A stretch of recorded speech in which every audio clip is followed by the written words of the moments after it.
Hey guys, welcome back to the channel. This is story about what if Team 7 backstabbed Naruto during the Wave Mission Part 1. Before I start, please do support for more amazing content and comments for Part 2. Do consider to subscribe my channel and share my video to your friends and check out the description as well. Let's start the video. Several miles from borders of Wave Country, a knockdown drag-out fight was going on between the members of Team 7 and the mercenary ninjas Zabuza and Haku. Sasuke Uchiha was already down, and Naruto Uzumaki was going at it against Haku. Dodging her icy attacks, the blonde ninja rushed forward and tackled her right out of the ice mirror dome, shattering them. He slammed her into the ground right in front of Zabuza and Kakashi right before Haku lashed out and punched Naruto right in the neck, stunning him as Kakashi suddenly rushed forward to throw a Chidori against his body, blasting him into the surging river.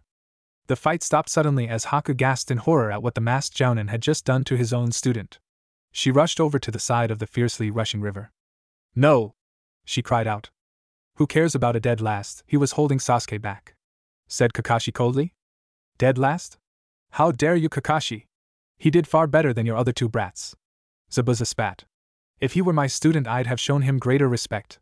"Come on, Haku, let's go," he said in disgust. The pair vanished into the mist as Tazuna just looked at the remaining member of Team 7. Holding the same thoughts, the old bridge builder walked back to his home. The rest of the team just looked somewhat confused but followed their client to his home. Naruto's injured body floated down the river, the young boy barely alive after getting blindsided by an energy sphere thrown by his own sensei, and was fortunate to get his jacket caught by a floating tree trunk that brought him to the shore of New Whirlpool. Secretly established after the old Whirlpool village had been destroyed, the blonde boy was the first new ninja visitor that they had received. He was still unconscious and half alive as someone came upon him. It was a girl with long strawberry blonde hair, blue eyes and peach-colored skin. She was dressed in a belly shirt, low-rise jeans, sandals and a black headband with a swirl on it. The girl dragged Naruto to shore and gasped at who it was. "And Naranizan," she gasped. Focusing her chakra into her muscles, she carefully picked up the blonde boy and quickly carried him to the hospital. The Yuzakage of New Whirlpool was a tall woman with reddish-orange hair and blue eyes. She was dressed in a long orange and black jacket, cargo pants, black sandals, and a black headband with a swirl on it. She had been at the hospital when the female rescuer and her unconscious cargo arrived. Rushing over to help the person, she had no way of knowing he was someone she wanted to see ever since he was born. "Where did you find him?" she said as the rescuer got there. "Floating outside of the village," Naruto's rescuer said. "I think it's Naruto Nizan." The female Kage gasped in shock. "Naruto?" she asked. She took a quick but good look at him, and gasped again when she realized that it was her son, Naruto. "Get me the best healers in the village, now!" she shouted, her fingers tracing the Chidori hole in the side of his stomach. The healers arrived quickly and began to help him. It was a full day before Naruto woke up and saw the face of a beautiful woman standing over him. Red eyes and tear marks stained her face, which told Naruto she had been crying. This naturally confused him. "Hello, little one," she said to him. "Little one?"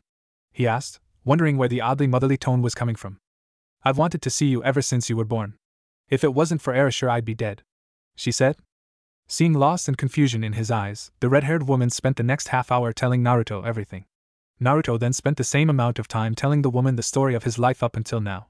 At the end of their stories, she was hugging the boy tightly as she apologized for leaving him alone in such a hateful village. Naruto himself was crying into the woman's chest, hugging her just as tight. "There's nothing I can do to change the past," she said to him. "But I can make up to it." "What? How?" "I'll train you to be strong." "Really? You'll train me?" he said. She nodded and he smiled, "But we wouldn't have enough time." "Do you know the Kage Bunshin?" she asked. "Yes," he replied. "We'll have enough time." She smirked. It was a decent day and the remaining members of Team 7 were doing their jobs.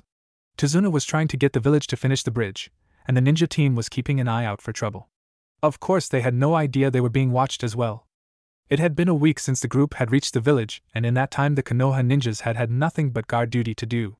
Kakashi continued to train Sasuke while Sakura cheered him on. 2 days back, Kakashi got the strange feeling that they were being watched, but thought that maybe the other villagers were doing the watching. It was noon on the 7th day when Tazuna, Sakura, Sasuke and Kakashi returned to Tazuna's house. They saw 3 people sitting on the stoop talking to Inari, Tazuna's grandson, and Tsunami, his daughter. One was dressed in a red kimono with black hakama pants, tabi socks and sandals. Another was dressed in a belly shirt, low-rise jeans and sandals. The last was dressed in a red and black under-armor sleeveless top, red leather, flaring tights, a sleeveless, zipped hoodie, leather gauntlets and a nose and mouth mask. The girls had strawberry blonde hair, blue eyes and peach-colored skin. The guy had his hood up so they couldn't see his hair and eyes. All three had on a headband on their person, which marked them as ninjas. The girls had theirs on their foreheads and the guy had his on his arm. Team 7 and Tazuna approached them, and realized the trio were armed.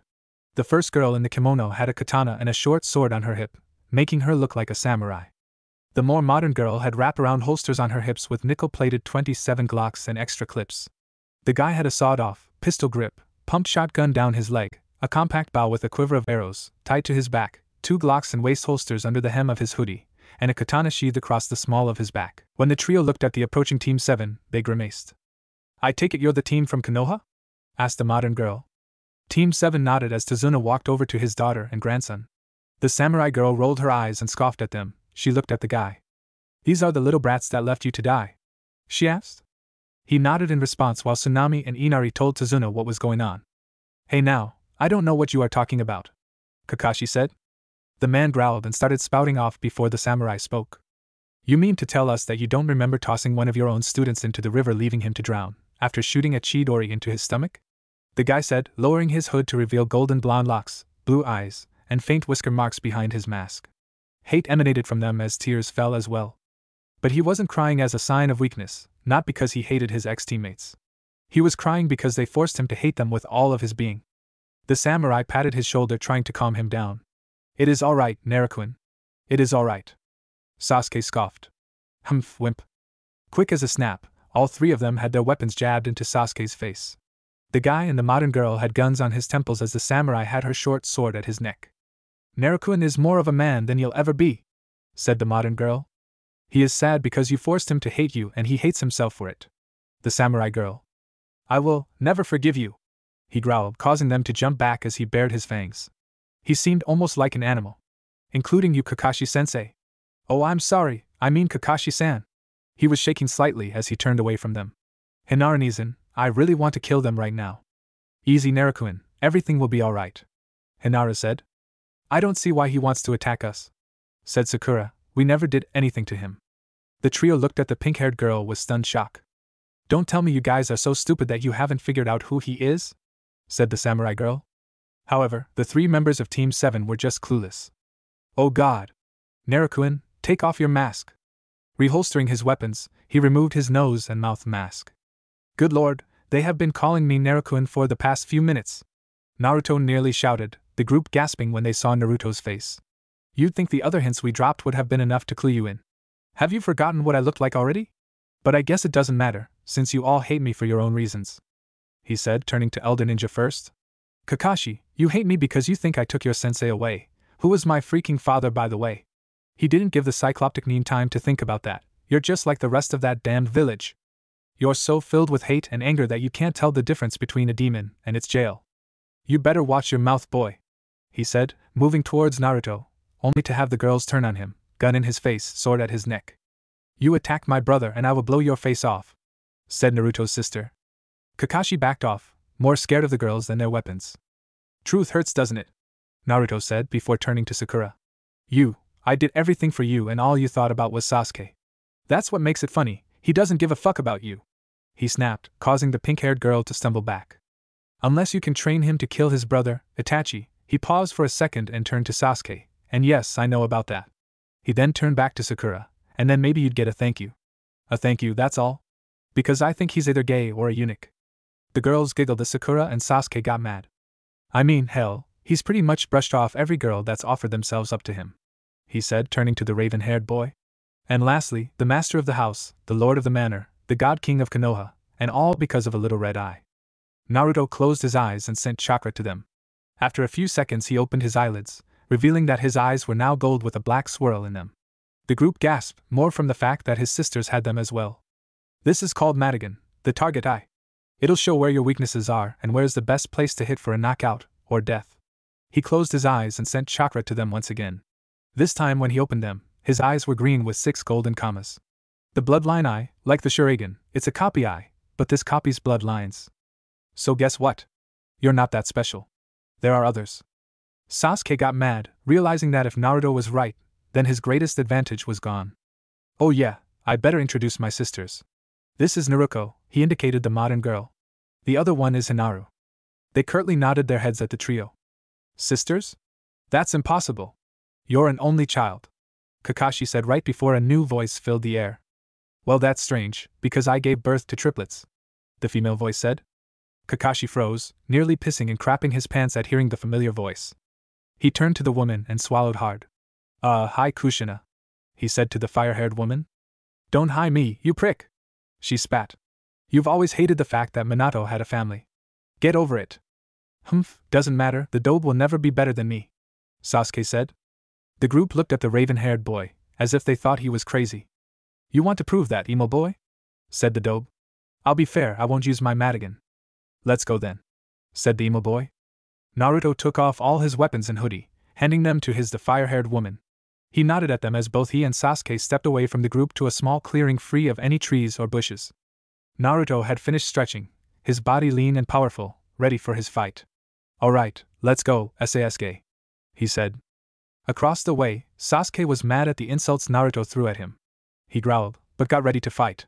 Without a second thought he rushed towards Naruto, killing intent in his eyes. He threw punch after punch, kick after kick, only to have Naruto duck and dodge everything the Uchiha air threw. Kicking up dust into Naruto's eyes, the blonde was blinded for a second, allowing Sasuke to leap into the air and execute a devastating technique. Fire style, grand fireball technique. Sasuke shouted as a huge fireball exploded from his body and enveloped Naruto the second it hit him. Sasuke landed and grinned at the bonfire behind him. Humph. Guess that shows who the dobe is, huh? Just then he heard laughter coming from the flames. Everyone looked at the bonfire as it blew away, revealing Naruto. However, something was different. He was taller, powerful looking, and covered in metal. I thought you said you wouldn't use your bloodline, Sasuke shouted. I said I wouldn't use my Madigan, Naruto stated. This is my steel body. Every member of my family has this ability. Right, guys? He said, as the girls and Kushina started to transform into tall, metallic beings. Yes, Naruto-kun, they said. Sasuke growled. Naruto's outfit wasn't even scorched. Now I guess it my turn, huh? Naruto asked, raising his hands and bringing them down, wind style, razor gale technique. The winds picked up and surrounded Naruto. The gale force increased in speed, sending grass and pieces of wood flying in every direction. Kushina and the others just squinted their eyes, as if it was nothing. Sakura, however, had to cover her entire face. Suddenly, the winds constricted and blasted from Naruto's body, cutting down everything in its path. The impact knocked Sasuke back into a tree as Naruto smirked. It's over, Sasuke. Wind and steel style, bring the pain, he shouted as he rushed forward with intense power. Sasuke could barely blink, out of pride over what was about to happen. He wanted to see it coming. What he saw was nothing but a furious blur of fists and feet, and all he felt was the lightning-fast, sledgehammer blows that connected to every part of his body. Amazingly, the technique left his clothes untouched, though his body, arms, legs and face showed visual scars. Now the finishing blow, Naruto shouted as he leapt at Sasuke. Just then they heard chirping birds. Hinaro saw it happen and quickly rushed to block it with her body, her blade drawn within a second. The force of the block knocked the cycloptic ninja back into a tree. Naruto grabbed Sasuke by his shirt and was about to put the Uchiha heir into a coma. Time to say goodnight, bitch, he said. Just then Kushina stopped him, by grabbing his arm. Naruto, that's enough, she said, causing the blonde to drop the Uchiha. The hate in him was still present, for which Kushina could understand. But had she let Naruto take out Sasuke, he would be a murderer, and she didn't want that. She then went over and slapped Kakashi in the face. You're pathetic, Kakashi. Your precious Uchiha must not be so special if you have to get involved. Do that again and I'll make you wish you were dead. Naruto wins the match via disqualification. That's not fair, screamed Sakura. Kakashi was going to kill my son, said Kushina. You think that was fair? But he's just a dobe, the girl shouted. This earned her a hard slap from the older woman. When we get back to Konoha, and yes, I am coming with you, he is leaving that village for good, Kushina shouted. With that, everyone went back into the house to settle down. It was then that the group learned that Naruto and his sisters had arrived at Tazuna's house in the morning when Team 7 had left to go for the village, and Kushina had sent a spy to watch over the group 2 days prior. The next morning, the rest of Team 7 got up, headed out with Tazuna to the bridge as Tsunami asked, "Shouldn't Naruto-kun and his family go with you guys?" "He'll only drag us down," Sasuke said. Inari scoffed. "You're just mad, bro, beat you senseless," he said. Sasuke was about to beat the kid senseless, but Kakashi and Sakura dragged him back out. "After this mission, I'm going to make sure every wave mission either goes to New Whirlpool or to Naruto himself," said Tazuna. Then they left for the bridge. Later, after Kushina had gotten up and looked around, she grimaced. Damn. They left us. She thought, though she shouldn't have been surprised. She quickly went to get the others up. Those jerks left us, she said. Everyone, get dressed. Something's going on. They all got up and headed downstairs, arming themselves. Getting outside, they saw a couple thugs leading Tsunami away. Naruto quickly pulled out his guns and swiftly curved the bullets, one, hitting both in the back and knocking them down. Get Tsunami! Naruto shouted. Naruto quickly did and brought her back to them. Are you alright? Naruto asked the woman. Where's Inari? She said as the boy came over to her and hugged her tightly.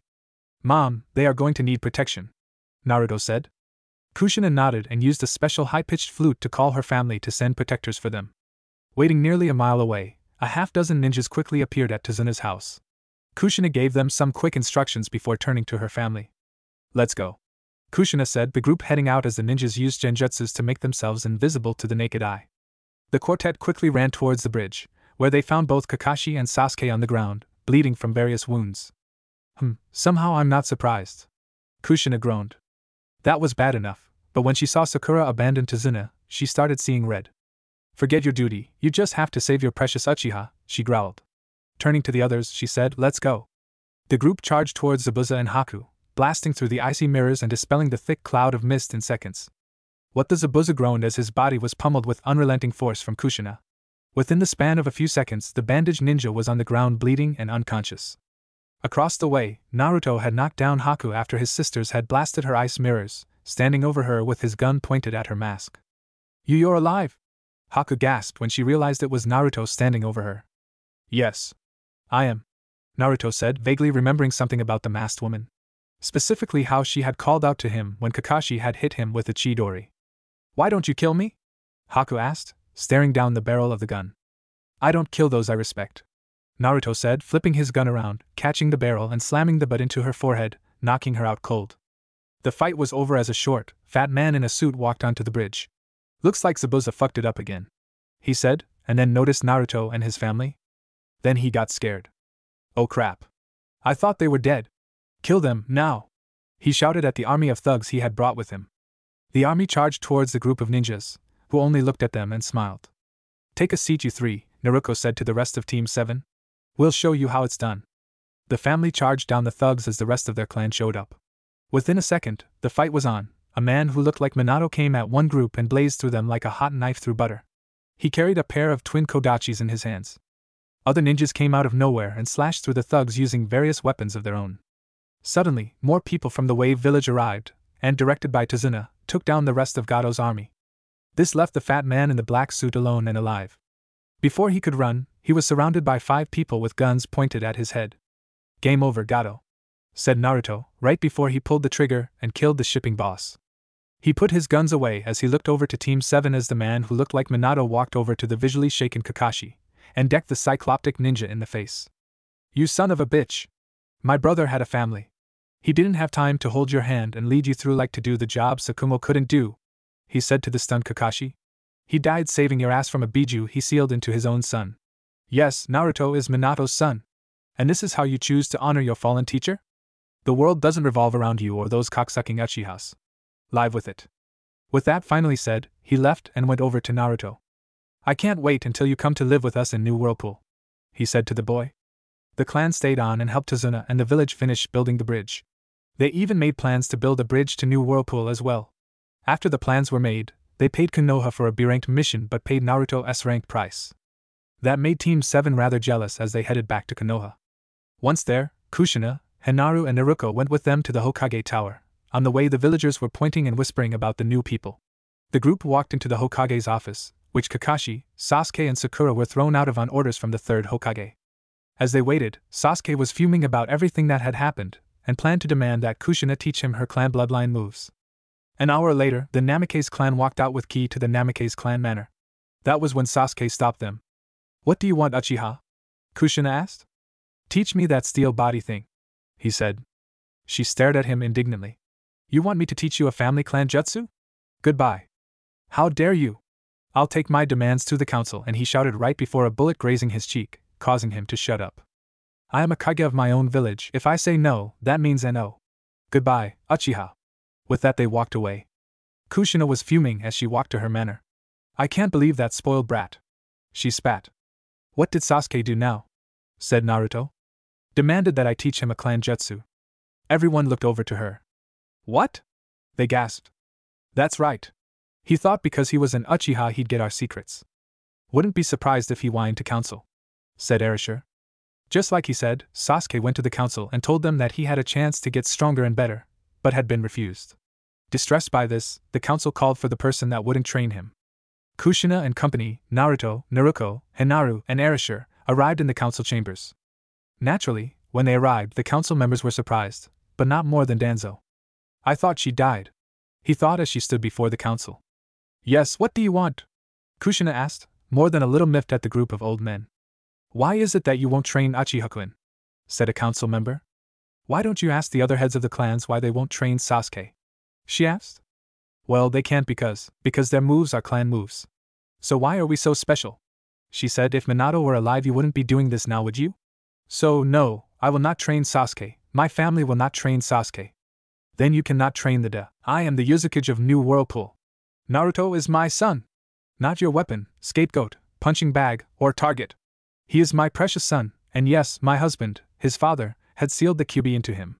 However, during their mission to Wave Country, after Kakashi had tried to kill him with the Chidori, he came to New Whirlpool where we had the fox removed. It's back in hell, happy and living in peace with the other demons. She glared at the council. This is Naruto Namikaze, the heir to the Namikaze/Uzumaki clans, she said as she placed her hand on the blonde boy's shoulder. Her remarks having hit the stunned council, Kushina and her family turned to leave. However, before she was out the doors, Kushina stopped. Oh. One more thing, Naruto's going to resign being a leaf shinobi and will join Whirlpool's ranks. Everyone was shocked. What's the matter? Kushina asked. I thought you would be doing backflips and throwing a party over it. But he can't, shouted a council member. Why not? Kushina asked them. The council member couldn't come up with an answer. At least not one that would satisfy. You want him gone. The village wants him gone. The demon will leave or you show my son, no, my family, respect. The council didn't say anything, just glared at the woman. Then we have nothing else to say.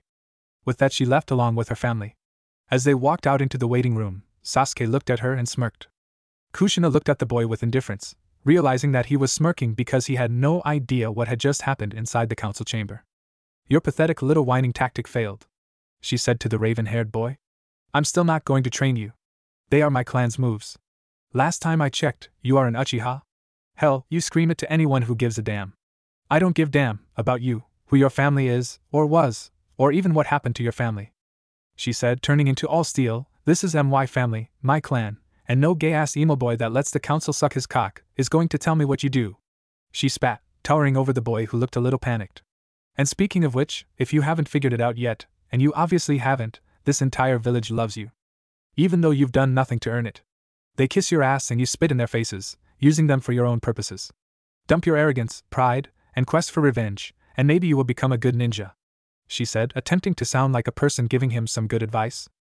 To be honest, she didn't care if Sasuke listened, but the mother in her had to at least make an attempt. With that said, she left, and went with her family to pack up her clan's belongings from the manor.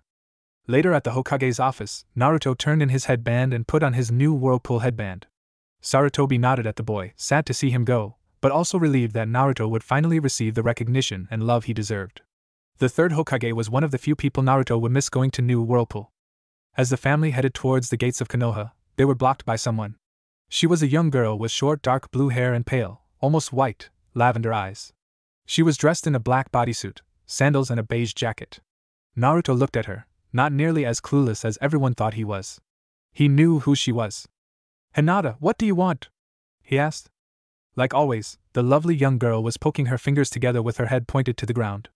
Having heard that Naruto was leaving the village to go to New Whirlpool, Hinata realized that this would be her only chance to tell the blonde, whisker-faced boy how she felt. I was wondering, she said, right before she lunged forward and enveloped him in a tight hug. I don't want you to go, she said, crying into his chest. You don't? He asked, clearly shocked by what he was hearing. No, I don't, she cried, shaking her head as she continued to hold him. Naruto's arms gently went up and took hold of her light body. Why, Hinata? Why don't you want me to go? He asked. Because you? Kushina asked the girl. I really like Naruto-kun, she said to the Uzukage. The blonde boy's eye went wide at that confession, his arms instinctively hugging her tighter. It's alright, he said. Then he looked at Kushina. Take me with you, Hinata suddenly said. But what about your clan? Hinaru asked. I don't care, she said in a soft voice after raising her head from Naruto's chest. She's prepared to leave her own clan, her own village for Naruto? Erasure thought with a smile. That's not like. It's love. You may come with us, Kushina said, which earned a smile from Hinata. But you have to become a shinobi of New Whirlpool, she added. Hinata nodded as she undid her headband around her neck, dropping it in the dirt. With that, the family, and their new ally, stepped past the gates of Konoha, leaving the village. The next morning the impact of Naruto and Hinata leaving Konoha was felt. The council were demanding that they both be declared missing neens. But Hayashi squashed that quickly. So my daughter must pay for something that the civilian council did, right? He said, just because our eyes aren't red and have commas in them? Hyuga-dano, you don't understand, said a member, but Hayashi cut him off. No, I think I do understand, the Hyuga head said. If you don't hear the name Uchiha, it doesn't matter to you. Oh, his family was killed by his older brother. Let's kiss his ass to make him feel better. The civilian council was getting mad quickly. But when the child of our hero, you remember him, right? The Wayuindaimi, who wasn't an Uchiha, tries to get equipment, what do? Give him the worst equipment there is. When he tries to buy food, you sell him month-old milk and stale bread. We hate and despise him for something he never did. Oh yes, he played many pranks, a couple of which I have fallen prey to, but none of them warranted his death. Personally, I'm glad Naruto has left. But the demon is gone, loose to run around free now, a voice shouted. Hayashi turned to the man. Did you get wax in your ears, you fool? The Yuzukage of New Whirlpool just told us yesterday that the fox demon had been removed from the boy. And we should believe her? No. You should believe me. What? While you were busy doing imitations of open-mouthed fish, I used my Byakugan to see if she was telling the truth. And? The boy doesn't possess the seal mark on his stomach, which is the only true sign of the Kyuubi actually being imprisoned inside Naruto. The council members looked stunned, until one of them said, And you didn't tell us this earlier? I saw little point in confirming what the Yuzukage already told us. She might be his mother, but she had no reason to lie to us. Especially when she knew we could easily verify it, he said. That, and I enjoyed watching you all look like fools, he thought. The council members stewed in this for a while, until one of them spoke. So what does this mean for us? One of them said. Should we try to find a new weapon to use? A second one said. Or try to make the Uchiha stronger? A third person said. Perhaps we should do both, a fourth stated. Hayashi laughed. Oh yes. By all means. Let's bring another demon into the village to abuse and ostracize and then hope he'll fight for us rather than against. The council members looked at him. Do as you will. I want no part of trying to create another Naruto, Hayashi said. Don't think your hands aren't. I know my sins against him and my daughter. So don't tell me my hands don't have blood on them. But how clean are your hands? With that he left, and went back to his manor. Hinata, I hope you are happy in New Whirlpool, he thought. New Whirlpool was the most powerful village in Water Country, with it being a village of bloodlines. From dojutsus and full-body ones, to old and new, they used them for day-to-day actions to being shinobis. The academy's finals were taijutsu, genjutsu, kenjutsu, if any, targeting and kenjutsu, and they could use their family's bloodlines. The council was made out of nothing but clan heads. Before their arrival, Kushina had Erasure go on ahead to get the council and the people of the village together so there could be a village meeting. She wanted everyone to show up to greet Naruto. While the group headed to New Whirlpool, Hinata and Naruto talked. Really? I inspired you? Naruto asked in shock. Yes, Hinata replied. I watched you fail many times, but saw that you never gave up. You kept trying to get stronger and better at perfecting your jutsus. I made me want to try harder as well. While the pair continued talking, Kushina and her daughters couldn't help but look back to them. They make a cute couple, don't they? Hinata said. Yeah, they do, Naruto replied. I hear a but coming, Kushina said. But what if it's a trick? Naruto whispered. I mean, the whole village hated him, and she is the daughter of one of their largest clans. You think she was sent here to spy on him? Or us? Hinata asked. I don't think so, Kushina said. Really? Why? Look at her. Take a real good look, the woman said. The pair looked back and saw what Kushina saw. Hinata was blushing and shyly looking at Naruto. Her fingers were twitching nervously, and she seemed to be keeping her head down, which was a rather submissive gesture. Any further, and she'd have pulled her head into her jacket like a turtle. She's not faking this, Hinata said. No way. She looks like she's about to pass out from all that blushing, Naruto said. Satisfied with the girl's honesty, the group continued on while Hinata told Naruto how she liked to dance. Within a day, the group had made it to New Whirlpool, where everyone showed up. The welcoming committee was a literal sea of people. Almost every single bloodline limit was represented except for the extinct ones. Nice work, Erasure, Kushina thought with a smile as she stood forward to address the crowd. People of New Whirlpool, started Kushina. I have always considered you as my family, so I'd like you all to meet a new member of the family. My son Naruto. Naruto walked out, and the crowd cheered for him. Thank you. I'm happy and honored to be here. After so many years of being alone, I feel like I've finally come home, to a huge family welcoming me with open arms, he said. The crowd cheered louder. News of New Whirlpool had spread, everything about it being a hidden bloodline village and a former Jinchuriki being the son of the Uzukage. Of course, Konoha's council was bitching and complaining about it. We must get him back, said a council member. Oh, so now you want him back? Sarutobi scoffed. Why? To help the Uchiha make Chunin, said a member. Is that the only reason? The third asked. Shouldn't it be? Sarutobi just sighed and rose from his seat. For too long has this council, as well as this village, persecuted Naruto, for something that was never his fault. You all looked upon him as a demon, as a thing to be used, twisted, and controlled like a weapon. Despite the measures and decrees that were implemented, he was never treated as a hero. Not even as a human being. He owes us nothing, and we have no right to force him, or ask him, to help us do anything. The elderly man didn't even hear the council's arguing as he walked back to his office. Weary from his meeting, Sarutobi sighed and leaned back in his chair, his pipe puffing away trying to help him alleviate his stress. Just then there was a knock on the door. Come in, he said before the doors opened. Strolling through the doors was a man with long white hair, dressed in green and red robes, black pants, socks and sandals. On his forehead was a horned headband with the kanji for oil on it. His eyes were dark with red lines coming from the corners down his cheeks. Hello, sensei, the man said. Jiraiya, Sarutobi greeted, happy to see one of his students again. How was your mission? It was all right. Here you are. The latest issue. He handed Sarutobi a book. Thank you, Jiraiya, he sighed as he accepted the pink book. The sigh and somewhat glum expression told the Toad Sannin his sensei was in distress. What's wrong? Jiraiya asked. Sarutobi took a breath before telling Jiraiya everything that had happened over the last few days. Needless to say, the Toad Sannin was shocked. So it's true. True?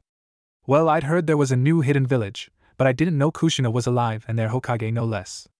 Oh yes, you should have heard what she said to Sasuke and the council before they left. Now they're gone, and they took Hinata with them. The Hyuga heiress? Really? Never got a chance to meet her. Never could stand Hayashi. He muttered the last part. So when's the next time they're going to be here?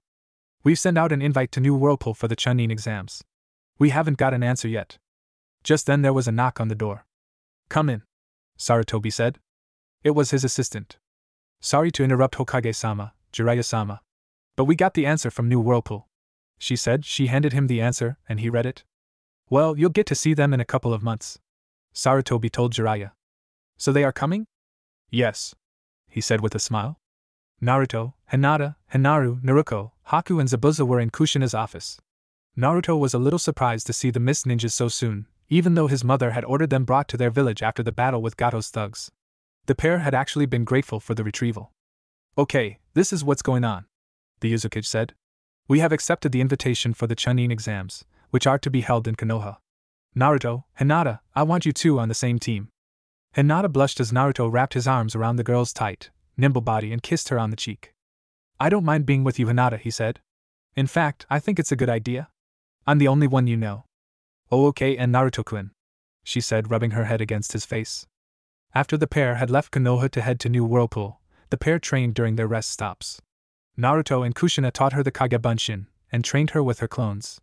The young Hyuga was actually amazed as how much training she had gotten in within such a short time period. Even in class she had never excelled like that. The training was hard, but Hinata had learned persistence from Naruto, and welcomed the training. Naruto was also quick to notice that underneath her bulky, almost winter-season jacket, she had a really nicely built body. She was still a little shy about that fact though. With her sandals on her feet she was dressed in a violet bikini tank top, thong underwear, and biker shorts underneath her jacket. Who's going to be our other partner? Asked Naruto. Kushina then called in a silver-haired young man with green eyes who was dressed in a black muscle shirt, greenish cargo pants and sandals. His headband was on his head. He was very tall and powerful looking. Naruto, this is your cousin, Hagain. She said. Hagain, this is Naruto? Nice to meet you, Hagain-san, said Naruto as he bowed. You shouldn't bow to me, Hagain said. You are the heir to both of our clans. Just then a young woman walked into the office. She was dressed in a black and gold sleeveless shirt with a tiger on it, low-riding jeans, sandals, and her headband was on her thigh. She had blue silted eyes and black streaked blonde hair. They looked at her as she entered. Oh, Tora. Good of you to join. However, Kushina couldn't finish as the girl tackled Naruto down to the floor. Us. She sighed and shook her head. Naruto, that's Tora, another one of your cousins.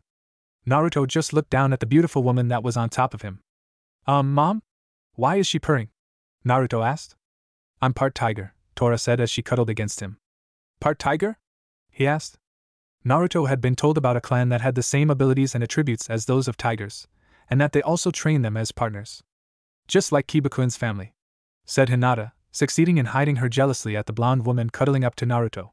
She succeeded only because she had heard that Tora was Naruto's cousin. Tora helped Naruto up off the floor and turned to the pale-eyed girl. Hi. I'm Tora, she said to Hinata. I'm Hinata Hyuga, the girl said. Nice to meet you, Hinata-chan.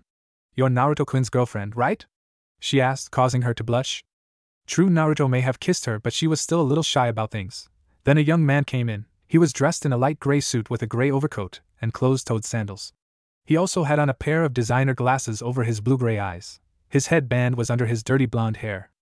Under his coat was a katana and he looked like he was a guard. Tora went over to him and hugged him tightly. Okay, Tora, he said as he patted her head and she let him go. Attention-seeking bitch, he mumbled. Hello, Aunt Kushina. And this must be Naruto? He asked, indicating the blonde boy. Yes, Rimaru, where's your sister? She said. Reiko's signing back in and finishing her report. He said, but it's good to finally see you, Naruto-kun. He said, shaking Naruto's hand. Firm grip. I like that. He said. While he was getting introduced to Hinata, Haku, and Zabuza, Reiko walked in. She had dirty blonde hair and blue-gray eyes, like her brother, and was dressed in a tight gray shirt, plaid microskirt, and sandals. Her headband was on her head. The second she saw Naruto, she grabbed him in a tight hug, her shapely and well-balanced body pressed firmly against him. It's so good to see you, Naruto-kun, she said. You too, Raichan. He said, slowly getting used to all these hugs and greetings. Once everyone was present, Kushina told them about the team that was going with Naruto to Konoha. After the meeting, Hagain, Tora, Rimaru, and Reiko took Naruto and Hinata on a tour of New Whirlpool. They showed them everything from the Bloodline Walk of Fame to the New Whirlpool sign. Hey, if Konoha can have Mount Hokage more, then New Whirlpool can be like LA. Though Naruto wondered why a new hidden village would have something that obvious in their village, he realized that, like Konoha, New Whirlpool was a ninja village that was proud of who they were, but not to the point of being egocentric. It also brought up another question as to how long the Leaf Village expected to survive to put more faces on the mountain. It was pretty full as it was, and they had only gone through 4 Hokages so far. Eventually the group ended up at Hagain's favorite place, a sushi stand. Naruto raised an eyebrow. Sushi? He asked, himself being a fairly strict ramen guy. Yeah, Hagain said as he stuck a piece of the raw fish in his mouth. He then slid a couple of pieces to Hinata and Naruto. They were a little apprehensive about it, Naruto mostly because it wasn't ramen, Hinata because most of her food had been cooked by the chefs in her manor. He looked over to Hinata as she took the piece in her mouth and ate it. It's good, she said, really enjoying it. Satisfied with Hinata's opinion, Naruto tried a piece. And liked it. It's not ramen, but it's pretty good, he said. Hagain ordered a couple of orders for them and the group ate and talked. Meanwhile, not everything was going well in Konoha. Especially for Team 7, who had just received a new teammate. He had just graduated from the academy, Rookie of the Year, like Sasuke. He was dressed in a white robe, black hakama pants, socks and sandals, a sheathed katana and kodachi with him. He had long light brown hair, gray eyes and skin slightly more tan than Sasuke's. What made him different from the others was that he was the heir to a semi-important clan of samurais. Highly talented ones at that. His name Misaka Takeuchi. He was sitting down under a sakura tree, drinking some tea. When they saw him, Sasuke wasn't impressed. Which really meant that he wants to be like him. Sakura wasn't paying that much attention to him and Kakashi was reading his porno book. Are you our new teammate? Sasuke asked. What's your name? Misaka didn't answer him, steadily drinking his tea. Sakura was naturally mad that he didn't respond to Sasuke. Answer him, Baka. She barked as she rushed him with a punch, but Misaka simply pulled his sheathed sword up, blocking the fist with an outward swing, then bringing it back around to trip her with it. Still gripping the handle, he jerked upward, tossing the sheath into the air, freeing the blade and pointed it an inch from the pink-haired girl's neck. The sheath came down and bopped Sakura on the head. Still sipping his tea, his sword pointed at Sakura's neck. One would naturally assume that Misaka's attention was diverted. Kakashi acted on this and threw a handful of kunai at him. Misaka tossed his cup of tea into the air and dragged his kodachi, unsheathing it, and deflected them all. He sheathed his kodachi and caught his cup as it came down. He sipped the last of his tea, finally removing his sword from Sakura's throat. Done with his tea, the boy stood up and pulled both of his swords out. "I am Misaka Takeuchi," he said. "And yes, I am your new teammate," he said, turning to address each of them individually. "You are Kakashi Heikate, one of the most highly decorated shinobis in the village." Kakashi smiled at the compliment. "And also the most overrated one as well. You are lazy, uncouth, almost always late, and the only thing you have got going for you is your Sharingan given to you by your teammate Obito Uchiha. Rumor has it that you killed him because he had the power and the girl." Kakashi grimaced at Misaka's words, as the samurai boy turned to Sakura. "Sakura Haruno, a practical genius. One of the top kunoichi in the academy on paper. In reality, you are completely weak, you have no true talent, and the only thing you do is chase after the last Uchiha." Sakura frowned as he said that. "Though I admit you are fairly cute when you get knocked on your ass," he said, then turned to Sasuke. "And finally, Sasuke Uchiha, last season's Rookie of the Year, and the last loyal Uchiha in Konoha. I'll admit you have talent, but you also have no heart, a black soul, and a ruthless thirst for revenge, yet the entire village kisses your ass. Simply because you are the last Uchiha you think everything should be given to you on a silver platter. I am here to change all of that. I am very sorry, but it is time to wake up. The dreams are over." Enraged, Sasuke leaped to attack him. Misaka started to block everything the Uchiha threw at him, using the handles of his swords to do so. "How is he matching me?" he thought. He tried to use his Sharingan on him, but Misaka just smirked as he leapt back a couple feet. The samurai closed his eyes and sent chakra into them. A couple seconds later he opened them. Sakura seemed to notice that they were ice blue with a mirror-like glaze to them. Kakashi was just shocked, as though he recognized the technique. Sasuke, however, just gasped as his Sharingan became useless. Gripping both swords tightly, Misaka seemed to fly across the ground towards Sasuke, his swords flashing as they struck the emo boy's body. He almost seemed to pass right through the Uchiha like a ghost. He stood up and sheathed his sword as Sasuke suddenly collapsed to the ground, his body bleeding from the dozen sword slashes that now permeated his torso, arms, and legs. Misaka sighed. "You are pathetic, Uchiha," he said. "Had this been a real battle, you would be dead, or worse, a captive. I should have known you weren't worth the hype. I must report into the Hokage now. I will see you tomorrow, my teammates." While Misaka walked away from the stunned Team 7, Niji Hyuga was standing before the Hyuga Council in their chambers. "Niji, the heir will be coming back to Konoha. We want you to bring her to us so we can put the curse seal on her," said a member. Niji nodded his head and left. What they didn't know, however, was that whatever they told him to do, they never said not to go and tell Hayashi. Which is what he did. "So they want to place the curse seal on Hinata when she gets back in time for the Chunin exams?" Hayashi said with a smirk. "I'm afraid I have other plans, my nephew. This is what we'll do." He told Niji his plan.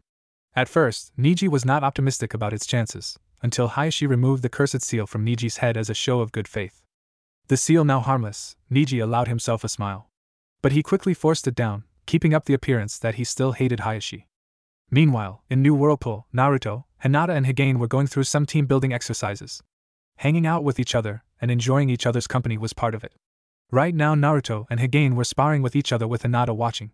Both of them had transformed into their steel body forms as they sparred. Hinata was surprised at what she had seen of her teammates. They were using elemental jutsus, which caused them to hit harder with every punch and kick they threw. She had to cover her ears for most of it. "Okay, Naruto," said Higane. "I'm going to teach you some new moves. Watch carefully." He went through the seals, which ended with his body starting to glow. The wind started to pick up and lifted him off the ground, his body launching into the air. Naruto and Hinata looked up to see Higane, when they heard, "Wind and steel style, bring the rain." Naruto's eyes opened wide when he realized what was about to happen. He quickly ran to Hinata and scooped her up, dashing away as the energy slammed into the ground, devastating everything with what felt like a small nuke. However, Hinata didn't realize this. Her face was pink because she was in Naruto's arms. "Naruto-kun's holding me," she thought.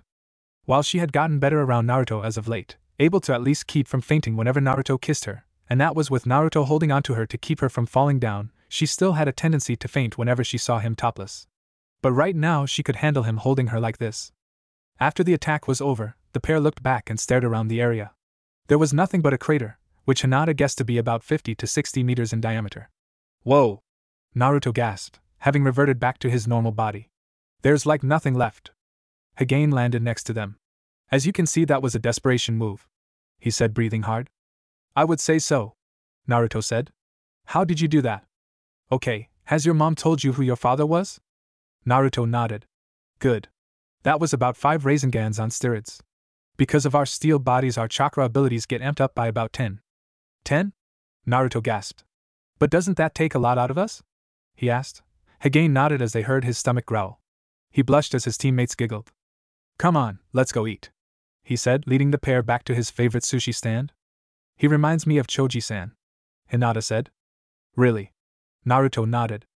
Meanwhile, in the office of the Yuzakage, Kushina was talking to Erasure about his brother.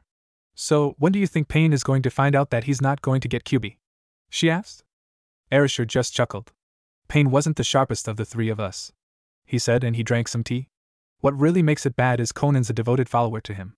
She reminds me of that damned Haruno clan, if they could call themselves that anyway. Now Erasure, just because they're pink-haired morons, who don't have any real practical talent and their hair and clothing style just screams kill me, doesn't mean they're morons, she said. You're right, that's an insult to morons. Anyway, I think when he finds out about the Kyuubi being gone and try to attack us. But he's too scared to fight you and me, so he'll probably send Itachi and Kisame, or someone stupid enough to take us out. I hope it's Madara. Oops. I mean Tobi, I owe the man. Madara was the one who had the Namikaze clan removed from Konoha and blocked them from taking Naruto with them. Erasure, I know you hate that family, I hate them too, but Naruto will embarrass Sasuke and show them that the Uchiha were all hype. Just leave it to Naruto, huh? Erasure mused. I don't want to burden his shoulders, but with our help, he can do it. Of course. In Konoha, in the Takeuchi clan manor, the clan head had called Misaka to her room. The woman herself was a goddess. She had long brown hair that flowed down her back, curling up around her face. Her skin was a delicate peach color, completely natural. No makeup.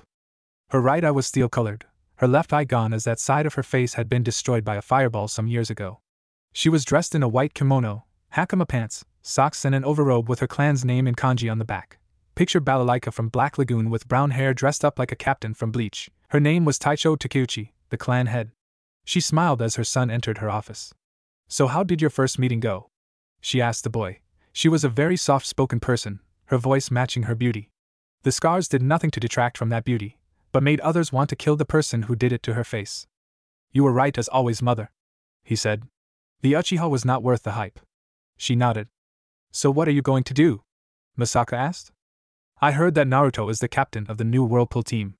I'm going to make sure that they will be safe, Taicho said. Very well. They will pay for what they did to us and Naruto. Like many people, the Takeuchi clan had issues with the council. It was the council that removed that Takeuchi clan from their inner circle, via Danzo, since he wanted to increase his power base. The Haruno clan took their place, via Danzo's recommendation. Madara, who had been on the council at the time, had blocked Naruto's adoption into the Takeuchi clan.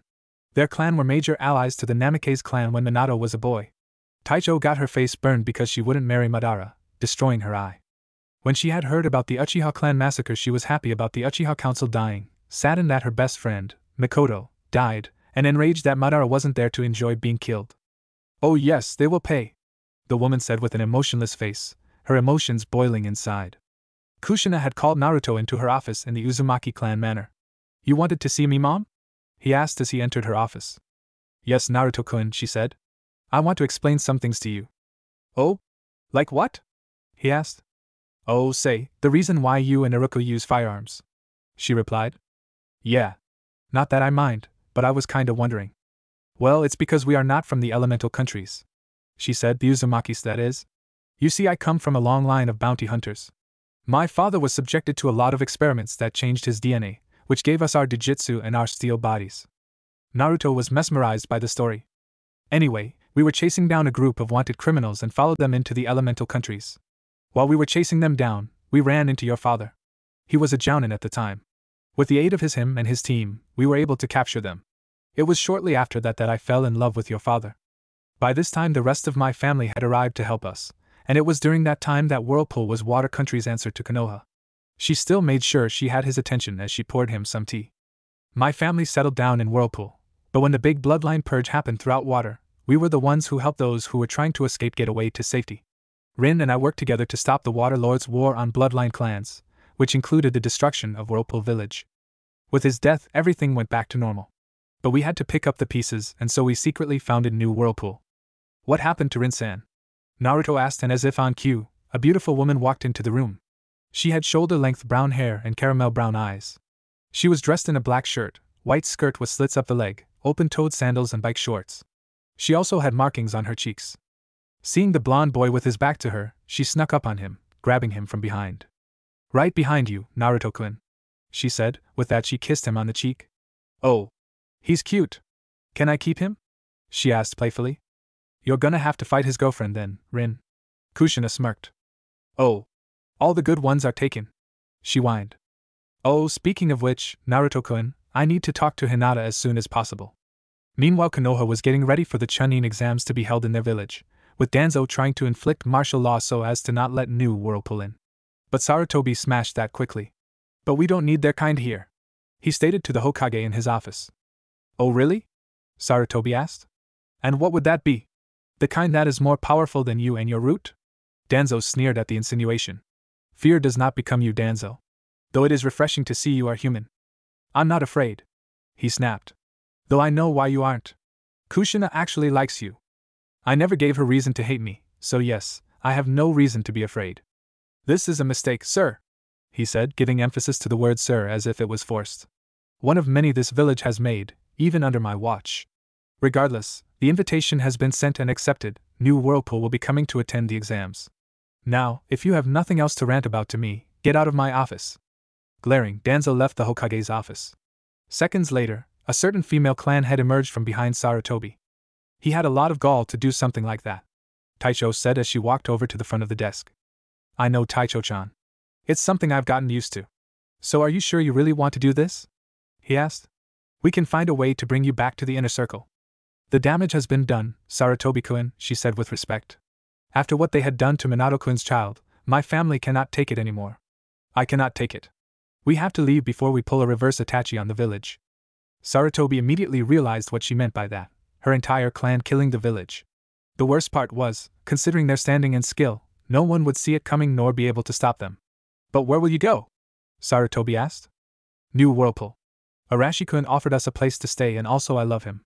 Sarutobi smiled at that. "And there is nothing I can do will change your mind?" "No, sir," she said, shaking her head. "Very well. After the end of the exams, you may leave," he said to her. "You will be surely missed." "By you, not this village," the head of the Takeuchi clan replied with a soft smile before leaving the Hokage's office. Meanwhile, Team 8 was meeting their new teammate. She was a cute young woman with blonde hair and a pixie cut and red streaks running through it. She was dressed in a gray singlet with a black miniskirt, white sandal boots and gauntlets, her ninja headband on her head. Her eyes were amazing as the trio couldn't tell what color they were. At first they were hazel, then they were silver, then gold, and then back to hazel. She was also very well built, for her age. "I'm Jun Kintabori, it's nice to meet you," she said to Team 8. "Kintabori? Where have I heard that name before?" Kiba wondered. Suddenly, Akamaru poked his head out of Kiba's shirt. The second Jun saw the puppy, she smiled. "AKA-chan." She squealed as she grabbed the little puppy to cuddle him. "Oh, I missed you so much." He started to lick her face, and she hugged him. The others were in shock. "No way, Jun-chan?" Kiba gasped. "You know her, Kiba-kun?" Kurenai asked. "Yes, sensei, we grew up together," he said, hugging her tightly, avoiding crushing Akamaru. They sat down and started talking about what had been up to in their lives. It took a little prompting to get Kiba to introduce Jun to her teammates, Shino the bug ninja and Kurenai-sensei the genjutsu mistress. While Team 8 was getting acquainted, Anko Mitarashi was twirling a kunai in her hand as she went over the list of ninja who were to arrive in Konoha for the Chunin exams. At the inner corner of her desk sat a message from New Whirlpool, which had arrived via private courier, in the middle of the night. She sighed as Ibiki walked in. "So what do you think of Arashi's offer?" he asked. "I don't know. I mean, Minato-kun did engage me to the Gaki, but she said I don't know." "Have you even met him yet?" "No, not yet." "That could be a problem," Ibiki said. "I hope you don't mind me saying this, but I've never seen you this upset before." "I've never been engaged before," Anko replied. "True. I mean, hell, no one ever wanted to date me," she scoffed. "That's not entirely true. People were just intimidated by your attitude." "Minato wasn't. Neither was Arashir. And that's only because they were stronger than most." Well, from what I hear, the guy's quite strong. And he and his team are coming for the exams, so you should at least try to get to know him. Alright, I hope you are worth my time, Naruto. She thought. In New Whirlpool, Naruto sneezed and Hinata shivered. The pair looked at each other curiously. Naruto-kun? Hinata asked. Yeah, Hina-chan? Naruto asked. Am I imagining things, or did we just, she started to say, clutching the boy's hand tightly. No. I don't think so. Something big is about to go down. The blonde boy replied as the pair walked to the Uzuki's office. When the pair arrived, Kushina greeted them. Hinata. Good. Thank you, Naruto-kun. You can go. This is girl talk. Kushina said. Right. Naruto said, giving Hinata's hand a good squeeze before leaving. Once Hinata was alone with the Uzuki, the older woman's expression turned serious. Did I do something wrong, Uzuki-sama? Hinata asked. Not exactly, Hinata, the woman said. I wanted to talk to you about Naruto. Or, more specifically, your relationship with him. The girl's eyes widened as she felt her heart start to drop. First of all, I want to say how happy I am that you honestly like my son. I've been watching you for some time and I'm glad that your feelings are genuine. If they were otherwise, I probably would have killed you. Hinata gulped, but felt relieved as well. Secondly, I was pleasantly surprised that you are such a kind and compassionate young woman. That is something of a rarity, especially in a ninja village. It's another plus in your favor. Hinata continued to remain silent, as if waiting for the other shoe to drop. However, there is an issue that I want to address to you, she stated, standing up from her desk and moving towards the girl. Here it comes. Hinata thought fearfully, clutching her hands together tightly. I want to take you on as my apprentice and personally train you, Kushina said. Hinata's eyes were wide as dinner plates when she said that. You want to train me? Hinata gasped. Yes. Thank you? But what does this have to do with Naruto-kun? She asked. Perceptive. Another plus. The Uzuki smiled. Like I said, I've been watching you for some time, and I've noticed how you interact with my son. Namely, you're blushing and stuttering.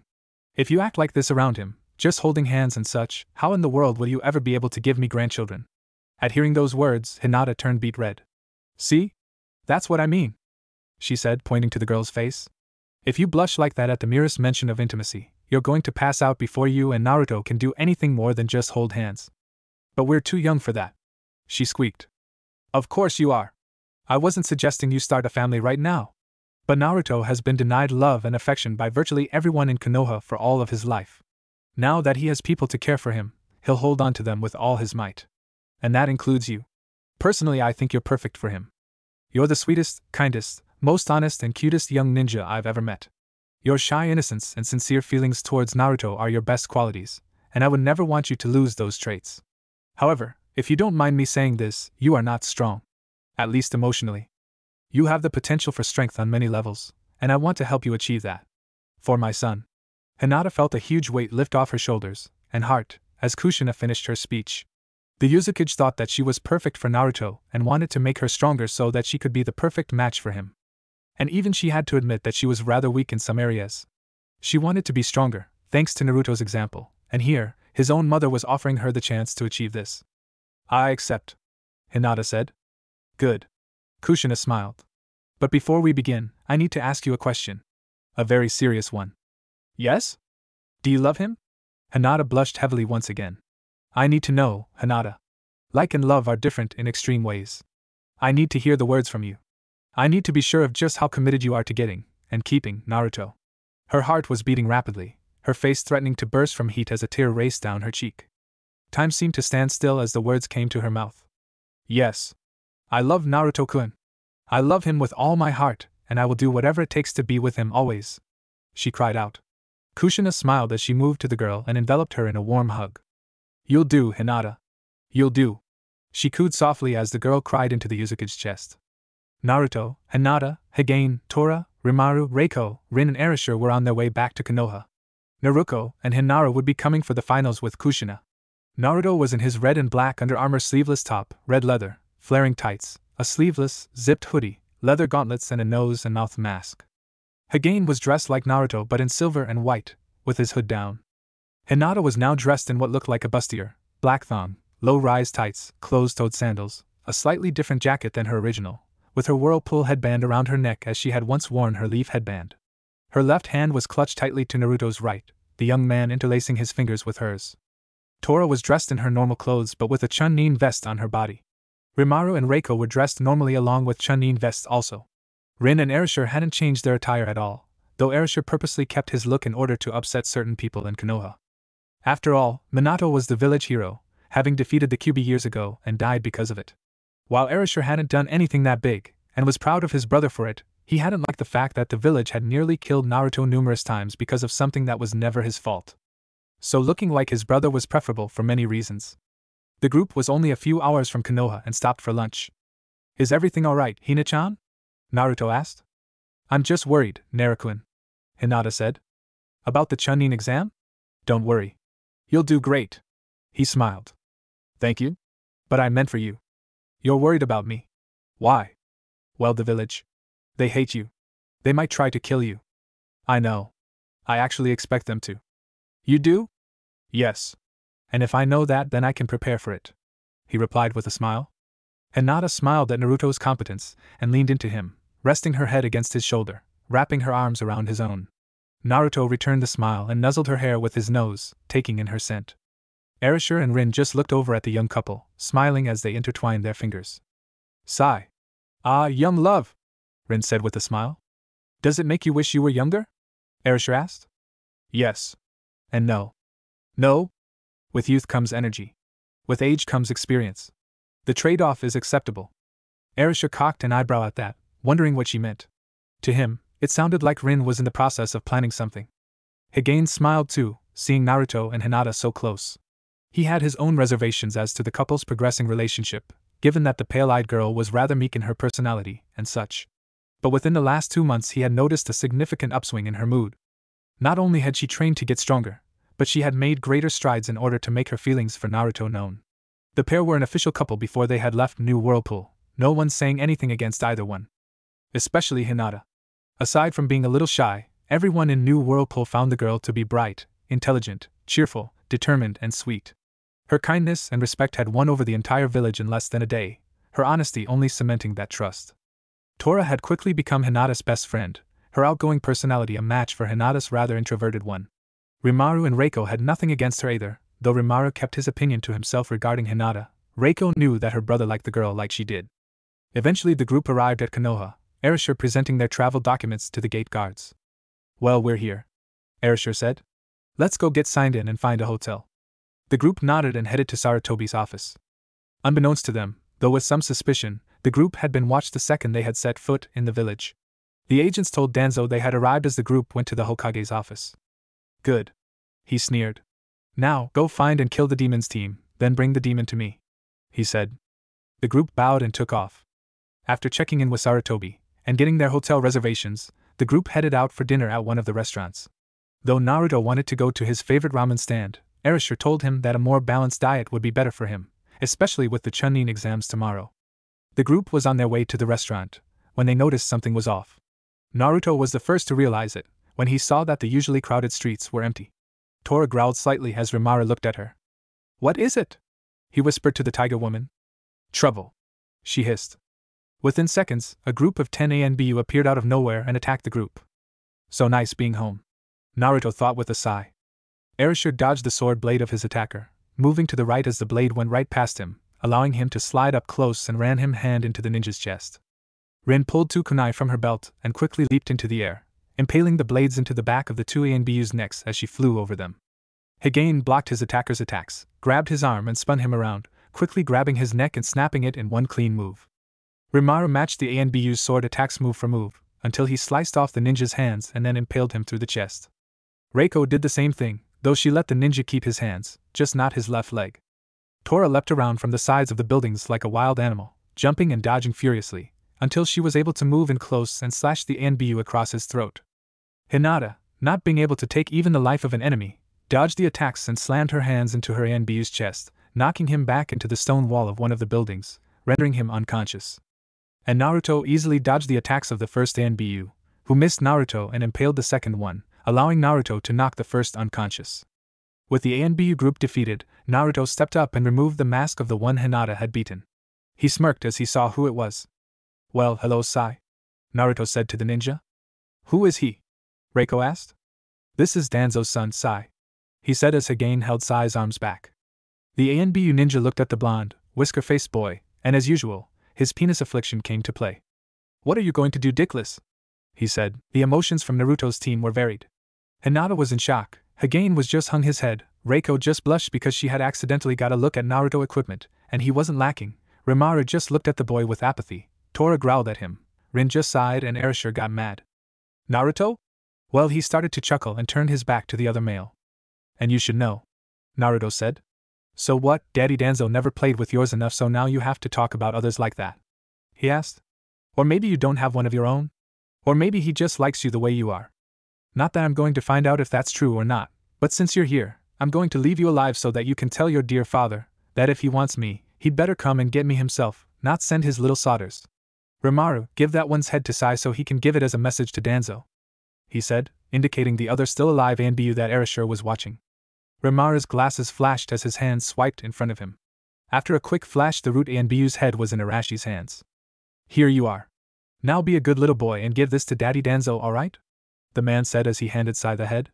He was actually impressed that Rimaru hadn't gotten any blood on him when he sliced off the ninja's head. The Bao growled as he accepted it, but made a last attempt to attack Naruto. It was an attempt that failed as Reiko, Rimaru, Tora and Hagain all stopped him, weapons aided at his head. Naruto then turned to him and pointed one of his Glocks at Sai's head. "It would be in your best interest to leave if you want to live," Naruto said. Sai took the head and left. Meanwhile, in the Takeuchi manor, Taicho was meditating and sensed Naruto's team. She smirked. The group returned to their hotel after dinner and got settled into their rooms. The girls stayed in one room, the boys in the one next to it. While Rin read her book that she had picked up at the store, Tora and Hinata were talking. "It wasn't a big deal, Tora-chan," Hinata said with a blush as she sat behind Tora to brush out her hair. "But it was, Hina-chan," Tora bubbled. "You're a genin and you took out an ANBU on your own. That's a great accomplishment. Auntie would be proud. You should be too." She giggled as she turned around and tackled the pale-eyed girl. "H!" Hinata shrieked as the tiger woman started tickling her. "Oh, for crying out loud, Tora!" Reiko groaned as she got into the mix. Rin just smiled, wondering why she hadn't brought a video camera. In the next room, Naruto was blushing a little as he overheard the commotion from next door. For a ninja, they certainly aren't quiet, the blonde thought. "Think Danzo's got something else planned for us?" Hagain asked as he polished his sword. "Probably. Even without Sarutobi's warning, that attack didn't surprise me," Erasure said as he hung up his coat in the closet. "What I want to know is what does Danzo want?"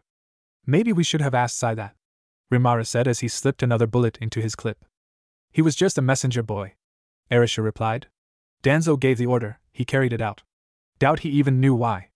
"You don't think Danzo would have told his own son what was going on?"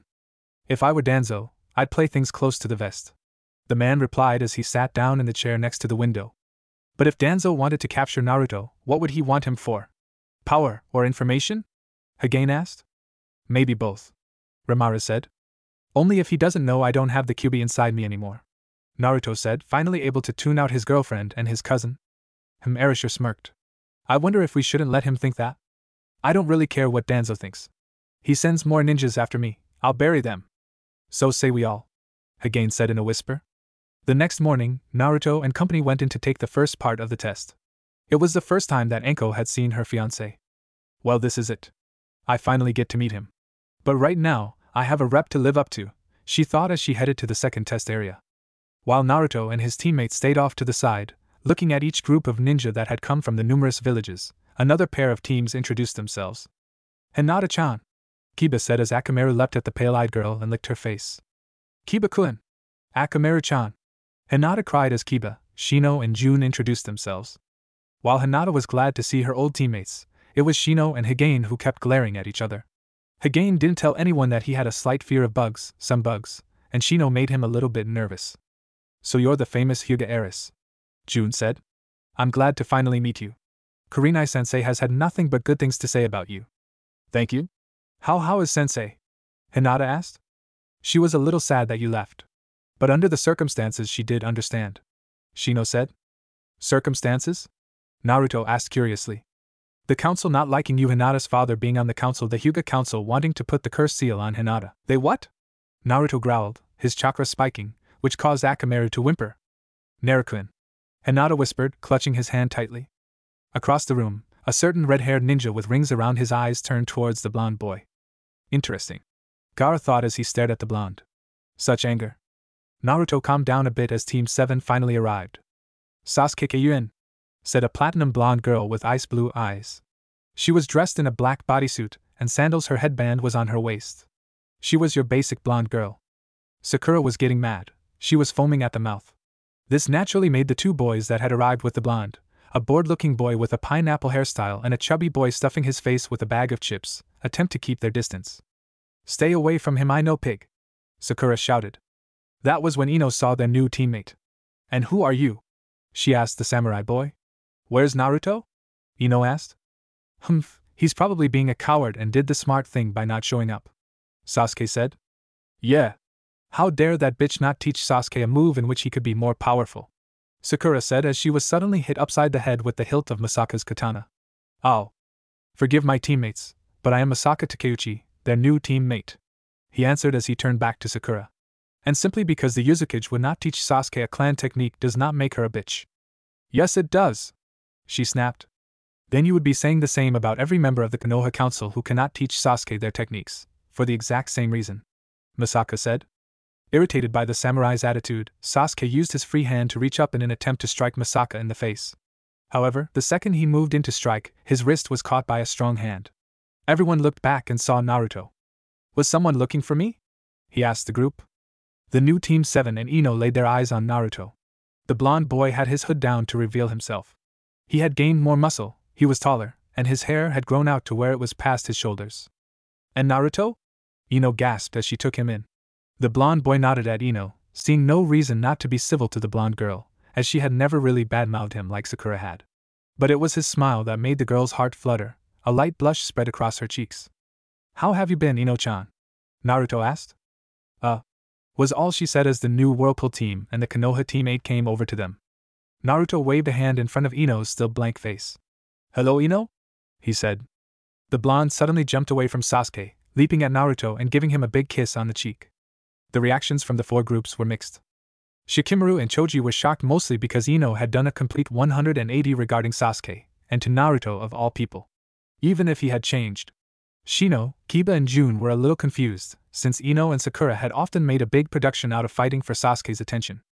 Sakura was completely shocked by this, as if wondering how her best friend and rival could just abandon Sasuke out of the blue, and for Naruto.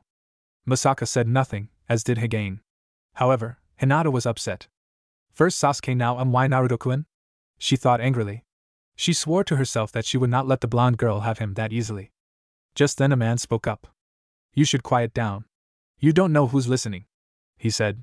He had silver hair tied back in a ponytail, a pair of glasses over his eyes, and was dressed in a black bodysuit with lavender/white armor.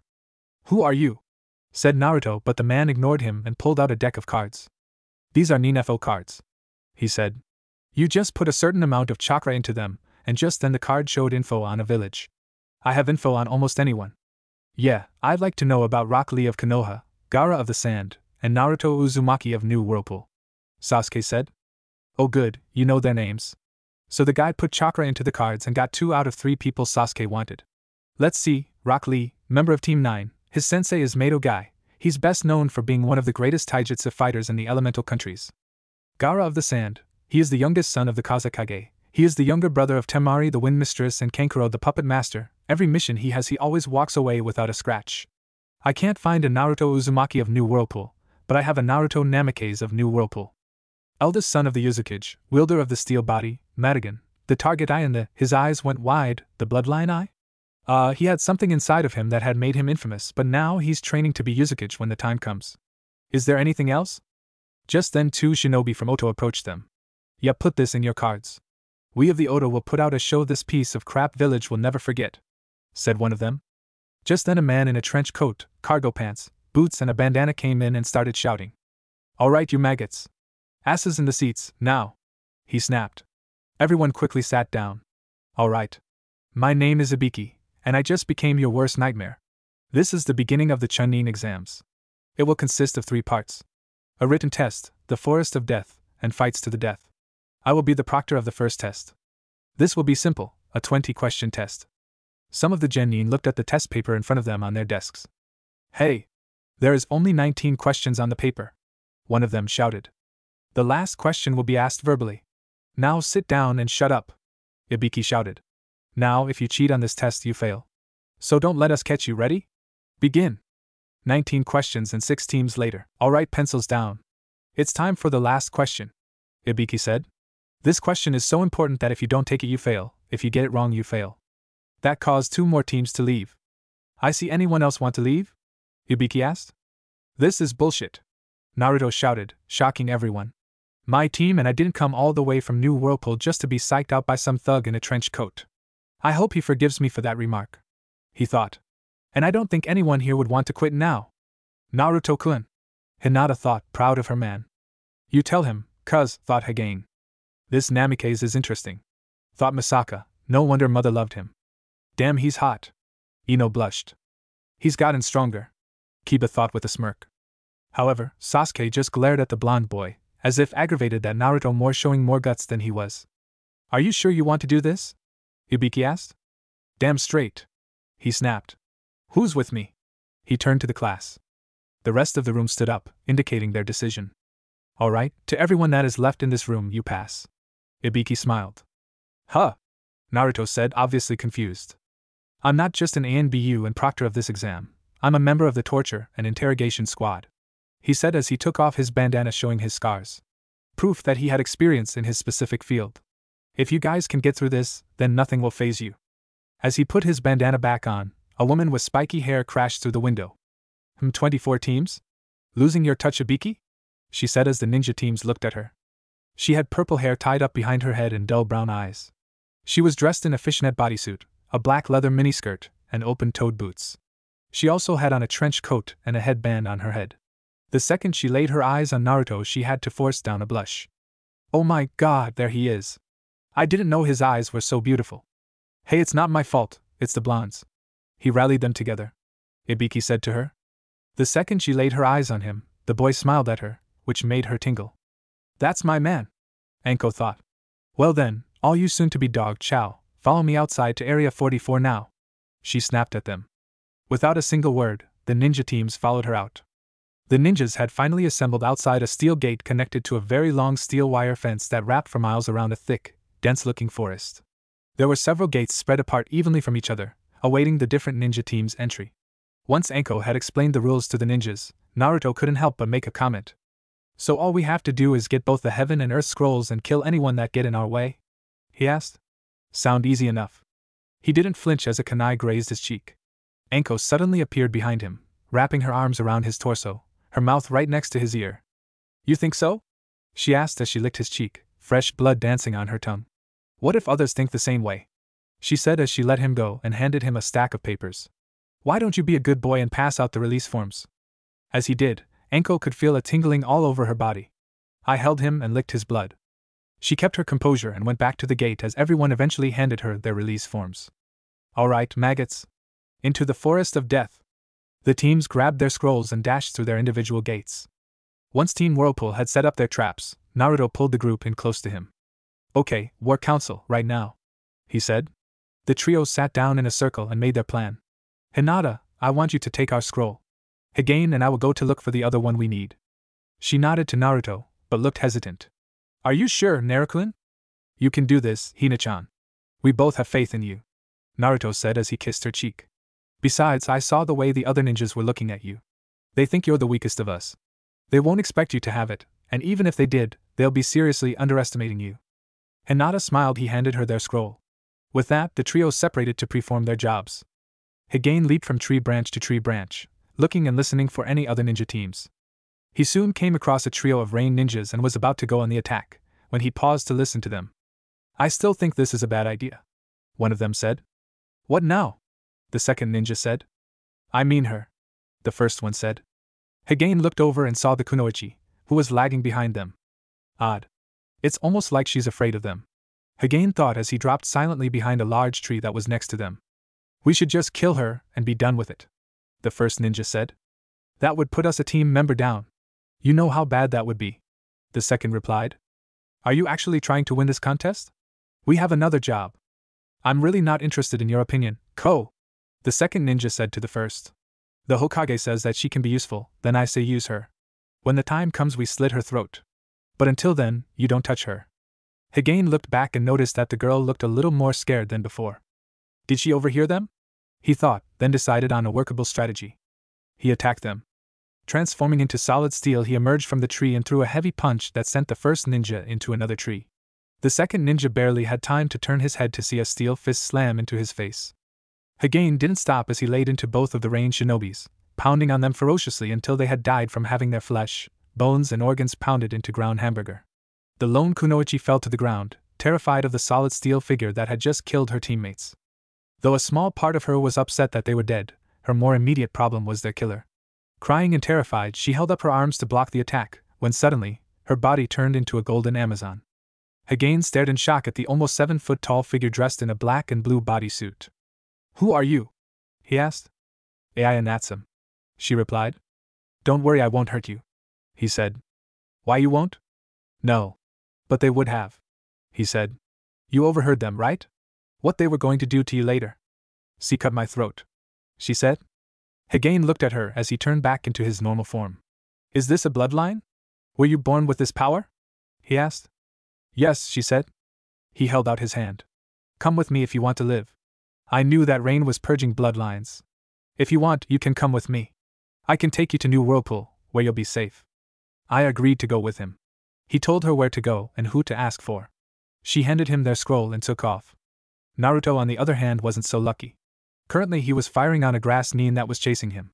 He was already injured from the first attack, which told him this grass nin was not normal. "Really, Naruto-kun, do you think those toys are going to stop me?" the grass nin said. Naruto was shocked. "Who the hell are you? How do you know my name?" he said. He laughed. "My dear boy, who hasn't heard of the prodigy of New Whirlpool?" he said. "As to who I am," he said as his body suddenly changed, losing the henge to reveal a slightly deformed, long-haired, pale-skinned, yellow-eyed, snake-like man. "I am Orochimaru, one of the Sannin. I've heard of you. The guy who betrayed Konoha." "That's right. Are you shocked and filled with loathing towards me?" Naruto looked at him like that was the dumbest question in the world. "Hell no. After what this village did to me, why should I care if you betrayed them?" he said. "Then you'll stop fighting me and join me in my little plan," Orochimaru said. Naruto quickly raised his gun and fired, striking the snake man in the arm. "Arg. I may hate Konoha, but I don't see any reason to trust you 1 inch. Impudent boy," Orochimaru shouted as he attacked again, only to have Naruto deck him with a chakra-enhanced fist. Once the snake man was down, Naruto ran back to where he promised to meet Hinata, unaware that the snake had been playing a possum. Meanwhile, Higane and Hinata were fighting off Team 7 while Misaka was sipping his tea. "I can't believe you betrayed Konoha like this," Sakura snapped as she tried to kick at Hinata. "You even betrayed your clan." "I don't care about Konoha. I don't care about my clan. I care about Naruto-kun," Hinata said as she easily blocked the kick with her hand. "Something's wrong," Inner Sakura screamed. "Hinata's never been this strong or fierce." The statement was proven correct when Sakura threw another punch, only to have Hinata catch it and spun her around, wrapping her arm tightly around Sakura's neck, bringing the pink-haired girl's ear next to the lavender-eyed girl's mouth. "Answer me one question, Hinata," Sakura gasped. "What?" Hinata asked. "Why do you love the dough?" she asked, struggling to breath. "I do not have enough time to give you all my reasons. So I will simply say this, unlike your Sasuke, my Naruto is capable of returning love," she replied as she released Sakura, spun her around and threw a high roundhouse kick that tossed the pink-haired girl into a tree, knocking her cold. Across the way, Higane had already kicked Sasuke in the gut, face, legs, shoulder, and had him on the ground, pummeling his face as Naruto came running up to them. "Naruto-kun!" Hinata shouted as Orochimaru exploded out of the trees. "You are mine, boy!" The snake Sannin cried as he charged Naruto, only to miss Higane as he came in and knocked Orochimaru into the nearest tree. "Should have known it was him," Higane said. "Because that bastard Kabuto is here. Uncle Erasure was right about him being your lapdog. He probably even told you about Naruto's bloodline eye." "Of course he did, my dear boy," he said as he broke free from Higane's grip. "And it must be mine," he shouted as he lunged at Naruto. Quick as lightning, Naruto transformed into steel, the snake Sannin's teeth nearly breaking on his skin. He slammed his hands into Naruto's body, but that had no effect on him, other than to break his hand and wrist. "H!" Orochimaru hissed in pain. "Guess Kabuto didn't tell you about our steel bodies, did he?" Naruto said as Higane hit Orochimaru with an uppercut that launched him into the trees. As he flew through the air, Misaka quickly drew his sword and leapt into the air, cutting the snake man in half. He landed on his feet as the two parts of Orochimaru fell to the ground and started to evaporate. Damnation, he was a blood clone, Misaka said as he sheathed his sword. He went over to the tree and retrieved his glass. Come, we must be on our way. Don't tell me what to do, Sasuke snapped as he wiped the blood from his mouth. Misaka smacked him upside the head with his katana hilt, making him wince. You may stay if you want. I shall come back to pick up the pieces, he said as he picked up Sakura as Sasuke looked at the three whirlpool ninjas. Reluctantly he started to follow him. Misaka-san, Hinata called. The samurai stopped and turned towards her as Hinata tossed him the scroll they needed. We had an extra, she said as he caught the scroll effortlessly. You have my thanks, Lady Hinata, he said with a small bow. As you have mine, Lord Misaka, she said with a returning bow. Hinata looked out of the large tree at the falling rain. Naruto and Higane were asleep and she was on guard duty. She was cradling Naruto in her arms, just taking in his features. She smiled as she brushed her hand through his hair, a smile appearing on his face as she did that. Suddenly she noticed a trio of sound ninjas appear through the parting haze. Her expression turned foul instantly as one of them launched a sound blast at her. Hinata dove forward, taking the blast in the back. However, the blast didn't affect her, which shocked the ninjas. Hinata raised her head and turned back them, tears in her eyes. A sneer on her lips formed as she exploded from the tree, tackling the ninja and pounding his face with her hands. The other two ninjas just gasped in horror as the girl's hands became stained with blood. They didn't realize how this was possible. How had the mousy little Hyuga girl become such a fierce lioness? They only realized the obviousness of their situation when they saw her stand between them and her teammates. She was protecting someone precious to her. Namely, the blonde boy she had been cradling tightly in her arms. The lioness was protecting her mate. Thinking to double-team her, they attacked as one from both sides. Hinata launched herself at the kunoichi and kicked her down as the other ninja lunged at a sleeping Higane, only to have his head slammed into the tree by Higane's fast-rising fist. That'll teach you to disturb my sleep, Higane growled as he rose up, slamming the ninja's head into the tree trunk several times before tossing him out into the rain. Higane and Hinata stared at the female Sannin as she was backing up from them. What are you doing here? Hinata asked. We were told to fight Naruto Namikaze, she said, to kill him. Higane winced as he felt Hinata's battle aura flare up. Who told you to do that? Higane asked. The snake Sannin, she said. You have just made the biggest mistake of your life. Hinata growled, her bloody hands contracting into claws. Don't you know that attacking my mate will get you killed? I advise you to take your teammates and tell Orochimaru that if he wants to start a war with New Whirlpool he's got one. Oto will be nothing but a smoking crater after we are done, Higane said. The kunoichi nodded, grabbing her teammates, and took off running for her life. Just then Naruto woke up. Hey! What's going on? He asked. Everything's fine, Naruto-kun, Hinata said to him with a smile. Naruto was about to accept that, when he saw blood dripping from Hinata's hands. Hina-chan! He shouted as he raced over to her and took his hands into his. What happened? She started to say, trying to think up some kind of excuse, but failed on it due to his deep blue eyes staring at her. We were attacked, weren't we? Naruto said, not asking. Yes, Higane said. Hinata woke up first and fought them. Their fight woke me up and well, Naruto smiled as he threw his arms around Hinata. I'm so proud of you, Hina-chan, he shouted. You are? She gasped as she felt his embrace tighten. Yes. You fought another group of ninjas on your own in order to protect us, how can I not be proud of you? He said as he kissed Hinata on the lips. Hinata thanked Kushina's training that enabled her not to pass out as the boy she loved passionately displayed his affection. Once Hinata had washed off the blood in a nearby stream, the trio headed for the tower where they opened the scrolls, and Rimaru appeared. Well done, all of you, he said to them. I'm sure you have a lot to tell us, so let's go inside for a bit, he said as they walked in to relax. Naruto was asleep, resting up for his match in the prelims, which was tomorrow. Hinata was watching over him, stroking his hair gently, enjoying being able to care for him so tenderly. He was still sore from the injury that Orochimaru had given him, a kunai to the joint between his shoulder and arm, a fact that he ignored when his concern for Hinata rose up. Seeing her bloody hands made Naruto forget his own injuries, but after he had released her, he remembered them. The slight surge of pain wasn't too bad to take. Just then Higane helped Anko into the room. What happened, Heiga-kun? Hinata asked as he laid the battered and bruised woman down on the bed next to Naruto. She was attacked by Orochimaru a few hours ago. He wanted her to attack Naruto. When she said no, he attacked her. I came upon their fight and managed to drive him off, then brought her here, Higane said. Anko looked over at Naruto, noticing his injury wrapped in a fresh bandage. What happened to the kid? She asked. Oh no, Please be alright, Naruto. He was attacked by Orochimaru in the forest. He tried to give him the curse seal, but he used his steel body technique to block him. Hagane said. Oh, thank goodness. Enko said with a relieved sigh. Are you going to be alright, Enko-sensei? Hinata asked. Yes. She replied. Freaking snake is tougher than he looks, but so am I. She stated. Hagane, go and get some ice and the medicinal herbs from the pack Kushina-sama gave me. Hinata said. What are you doing? Enko asked as the boy went to perform his job. Kushina-sama taught me healing techniques as well as taijutsu. I will be able to accelerate your healing time, she said. Naruto may have been the team leader on this, but in his weakened state Hinata had chosen to take charge. In the tower's sleeping quarters, the group of ninjas rested and recovered their strength for tomorrow's activities. It was late that night when Naruto finally stirred. Enko had been waiting for him to wake up so that she could talk to him. She was grateful to Hinata for her healing techniques, but now it was time for a little heart-to-heart. Naruto-kun? She asked tentatively. Why, Enko-sensei?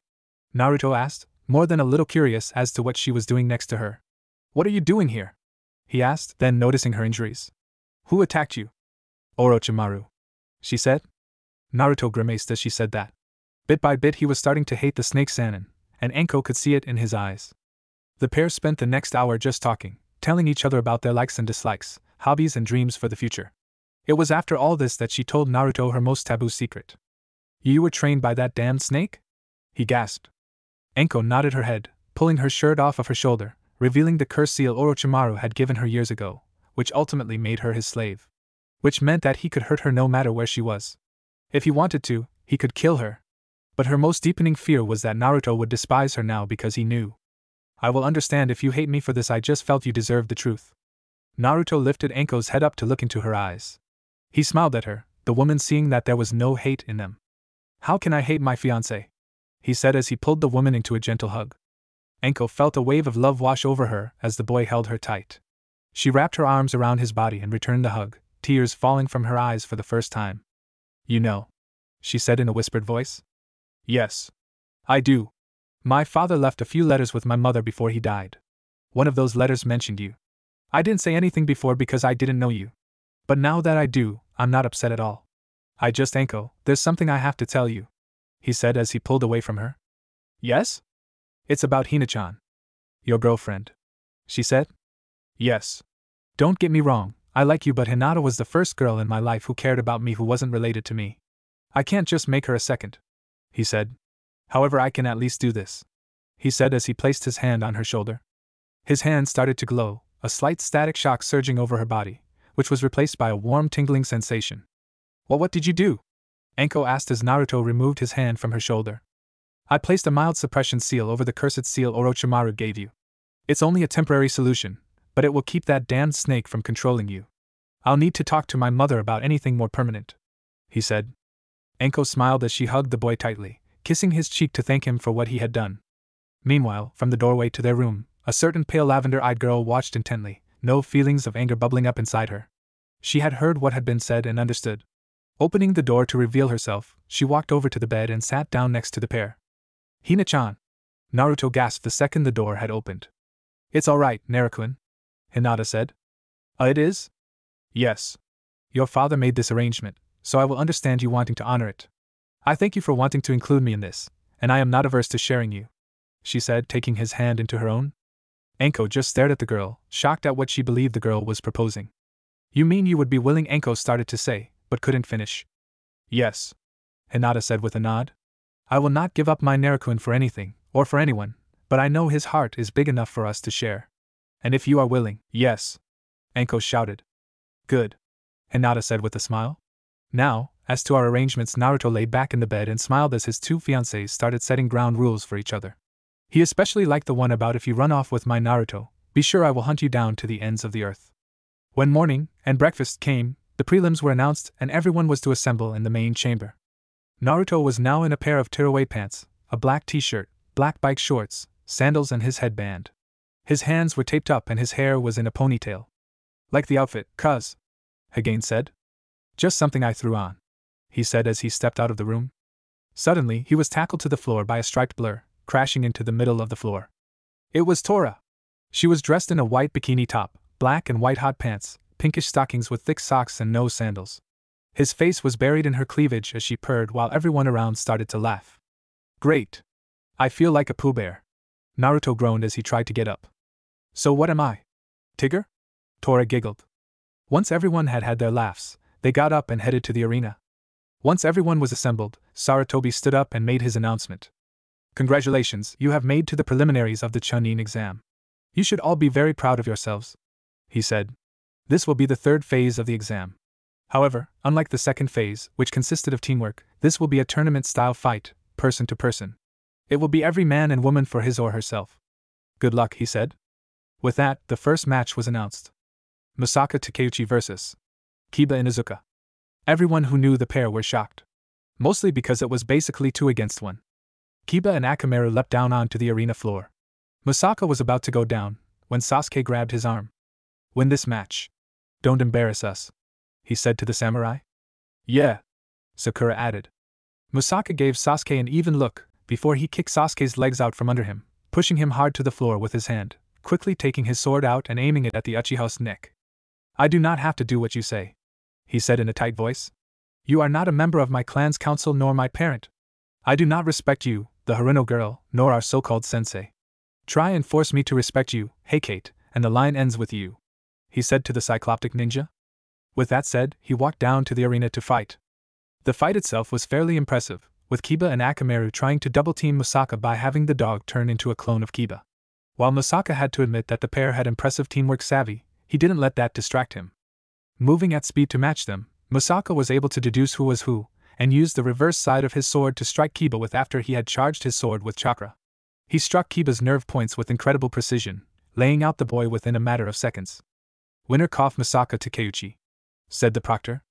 Misaka looked at Kiba and bowed to his body, which Akamaru was pawing at, then he bowed to the proctor. He left the floor as Kiba was carried off, leaving the floor open to the next fight. The rest of the matches were somewhat spectacular to watch. Sasuke, Shikamaru, Shino, Temari, Hagane, Jun and Kankuro won their matches. Choji lost his match and Ino and Sakura's fight ended in a double knockout. Misaka just shook his head, realizing that Sakura had been trying so hard to impress her dear Sasuke that she left herself vulnerable to an easy-to-block strike, resulting in her being knocked down along with Ino. However, Ino woke up as she was being carried out. As she did, she saw Naruto had come over to her. You did good, Ino-chan, he said. But I kinda lost, she said weakly. Technically. At least you didn't let your guard down. Thank you, Naruto-kun, she said before they carried her off. Next up was Rock Lee, and he was facing Gaara. The Jinchuriki unleashed nearly all of his awesome powers to strike down the taijutsu expert. However, once Lee got the go-ahead to drop his weights, even Gaara's sand shields couldn't protect him against Lee's blinding speed. He struck down Gaara with a fury of lightning-fast punches and kicks, throwing him across the arena and into the wall. Winner Rock Lee. The proctor coughed. The next fight was Hinata against Neji. Naruto looked at his girl, who was more than a little freaked out. Don't worry, he whispered to her, clutching her hand tightly. You trained with Mom. You can beat him, he said to her. Hinata smiled as Naruto gave her a reassuring kiss on the cheek. Walking down the arena floor, she stared at her cousin, sensing something different about him. Pushing the thought from her mind, she focused her attention to the fight. Neji smiled internally as he felt something different about his younger cousin. To him, she felt stronger. I didn't think I'd be facing you, Hinata-chan, Neji said. I didn't know I'd be facing you either, Neji-kun, Hinata said. A lot has changed. For all of us, he said, as he brushed his hand over his forehead. Hinata looked at Neji a little confused, until she realized what he might have meant. The pair nodded at each other, and quickly leapt forward. The gentle fist technique they both used proved to be somewhat useless, especially when Neji realized he had been right about Hinata's growing in strength. But still intent on winning, Neji pulled out the Kaiten maneuver, only to have Hinata smirk at him. Reverse Kaiten, she shouted as she spun around, chakra being pulled into her, as Neji's Kaiten had stopped spinning. He looked at her in shock. I've learned a lot since I left, she said as she suddenly rushed forward to use her technique. 2 palms. 4 palms. 8 palms. 16 palms. 32 palms. 64 palms. She shouted as she blazed towards Neji. I'm not finished. 128 palms. She cried out as the impact struck Neji hard with precise moves. Neji staggered, barely able to hold himself up as he forced his body to perform one last action. You beat me, I am proud of you, he said weakly before he passed out onto the floor. Winner cough Hinata Hyuga, the proctor said. Naruto cheered loudly as he leaped down onto the arena floor and engulfed Hinata in a tight hug. I knew you could do it, Hina-chan, he shouted as the girl hugged him back. Excuse me, Namikaze, you are the last fighter, the proctor said. Oh cool. Who am I going against? Just then Kabuto entered the arena. You. I thought you quit. I just went to the bathroom. He joked. It'll be a pleasure to destroy you, Uzumaki, he said. Naruto raised an eyebrow. Moron. Didn't you hear the proctor? There's no Uzumaki here. My name is Namikaze. Kabuto grimaced as he rushed the boy, Hinata leaping off the arena floor as Naruto changed into his steel form. Kabuto slammed into his body and bounced off, his head in pain already and the fight hadn't even started. Naruto ripped off his pants, which were followed by his t-shirt and boots. Now let's go, Naruto stated. The blonde boy leapt at Kabuto, tackling him to the ground, then pulling him up and throwing him over his shoulder against the far wall. Kabuto didn't have time to retaliate, as Naruto leapt at him and thrust his leg forward, slamming into Kabuto's leg and snapping it. The snake lapdog tried out in indescribable pain. Kabuto, if you don't mind, could you keep the noise down? Naruto asked. I mean, come on, no one wants to hear you crying like a girl. He pulled Kabuto up and tossed him into the center of the room. Once he landed on his chest, the blonde boy leaped into the air and came down hard, landing on Kabuto's back, breaking his ribs and causing the man to cry out once again. Naruto sighed. Kabuto, once again, keep the noise down or I might have to ask Hokage-sama to disqualify you for disturbing these people. Not like he could help it, Kiba mumbled. Naruto pulled Kabuto up by his collar and decided to finish the fight. Wind and steel style, bring the pain, he shouted as he punched Kabuto with a full-strength punch, hurling him like a rag doll across the arena and creating a human-shaped hole in the wall. Winner, Naruto Namikaze, the proctor said with a cough. Naruto went back to his cheering teammates as the Hokage called everyone into the center of the arena. There he had everyone pull out a number from a hat that looked like his own. Once everyone had a number, he had them read it. The result of this was that the persons with the same number would face each other in the final rounds of the Chunin exams. The contestants were Naruto vs Sasuke, Shikamaru vs Temari, Hinata vs Hagane, Rock Lee vs Misaka, Shino vs Kankuro, and Jun vs winner of the Shino/Kankuro match. The final phase of the Chunin exam will take place within 1 month's time. In that span, you will all be able to rest and improve your skills to face your opponents. I wish you all the best of luck, Sarutobi said to the group. Team Whirlpool were relaxing in the hot springs. Naruto had his eyes closed as he, Rimaru and Hagane were soaking their aching muscles. Ah, this is heaven, Naruto said. The other two just chuckled as their cousin was resting for the first time in a long time. His bed rest from getting attacked by Orochimaru didn't count, only because he hadn't gotten fully recovered. Hey bro? Hagane said as Rimaru looked over to him. Want to make a little bet? What are we betting? Rimaru asked. Me, Naruto, and Hinata make Chunin, said the steel body user. Rimaru didn't need to really think about that. Alright, I'm in, he said, but held up a finger to add, but he points to Naruto, he wins the tournament. Naruto looked over to them as soon as he caught his ears. Sure, I have faith in him, he said. Just then Naruto put his 2 cents in. I want in, he said. They looked at their cousin as he replied. I know I can't bet on myself and I won't throw any fight. But I think Hagane would win this one. The tournament? Why do you say that? Hagane asked. Because you have more talent than I do using the steel body. Plus I saw the way you fight, you're an animal, Naruto said. They laughed. What they didn't know was the girls were listening to them. So, my brothers want to make a little bet, huh? Said Reiko. She took a piece of special paper and looked over her to her teammates. You girls want in? Sure, but ask them what the bet is first, Tora said as she cuddling up to Hinata. The tiger girl was sitting in the former Hyuga heir's lap, said girl blushing heavily as Tora nuzzled her neck. Oh, you're so cute, she purred. Reiko shook her head as she tossed the chakra-written note over to the men's side of the bath and hit Hagane in the head. Ow! He shouted. Sorry, Hagane, Reiko shouted. Rimaru opened the note. We heard you are making a bet on the outcome of the exams. We want in. He read, What do you want to know? He shouted. The bet, Reiko shouted. Rimaru's betting on me winning the tournament. I'm betting Hagane and Hagane's betting Naruto shouted. Hinata, sis, Hagane shouted, then turned to his cousin. Sorry bro, but somebody had to bet her. They laughed. What they didn't know was Hinata was blushing over the fact her opponent is betting against himself, and a little mad that her boyfriend would bet against her. After they were done in the hot springs, the two groups walked out in fresh clothes. Rimaru and Reiko were cleaning their glasses, Tora was trying to tie her own hair into long braids, and Hagane was making sure no one had stolen anything from his knapsack. While they did that, Hinata walked up to Naruto and playfully slapped him on the arm. Why would you bet against me? She asked. I forgot that you were going against Hagain, he said to her. Honestly, I'm sorry. I'll forgive you on one condition, she said with a smile. What condition? Naruto asked as Hinata whispered something in his ear. He smiled as nodded to her. That's fair. So what are we betting? Hagain asked the group as he stood up from his knapsack. How about, winner gets lunch from the losers for 6 months? Rimara said. The group all looked at each other as they mulled that over. If Hinata wins the tournament, Naruto has to make her, Tora and myself lunch for 6 months, Reiko said. If Hagain wins the tournament, Reiko, Rimaru and I have to make him lunch for 6 months, Tora said. And if Naruto wins the tournament, Hagain and I will make him lunch for 6 months. Since we are on the same team, Hinata said. The bet set, the group all agreed on it as they heard someone behind them. Bet all you want, you're just going to lose, the ninja boy said. It was Sasuke, alone for a change. Why? Because Kakashi's Naruto started, trying very hard not to laugh out loud. Going to train you? He said, then broke into laughter. Sasuke started to get mad. And where's the pink-haired banshee who's always hanging on to you? Tora asked.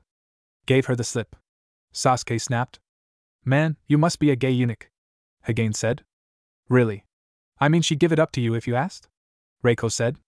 Maybe getting laid would take the asshole off you, Naruto said. Do you know who I am? Sasuke asked.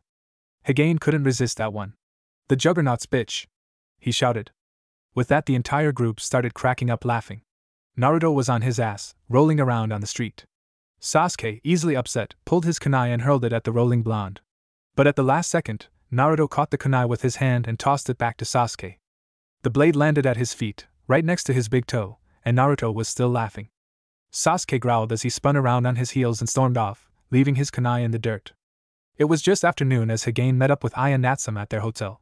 The woman was sitting in the lobby talking to Erasure, just like Hagain had told her to find, but they had been joined by a gorgeous lavender-haired woman dressed in a chunning vest, black cargo pants, and open-toed boots.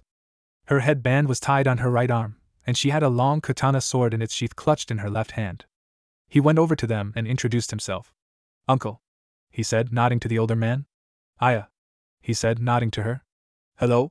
My name is Hagain, what's your name? He asked the second girl. My older sister, Maya, Aya said, then turned to the lavender-haired woman. This is the ninja who offered us a safe haven over the purge. A safe haven? Maya asked. Where? New Whirlpool, Erasure said. Maya looked at Hagain. You can ensure our safety? And passage to New Whirlpool?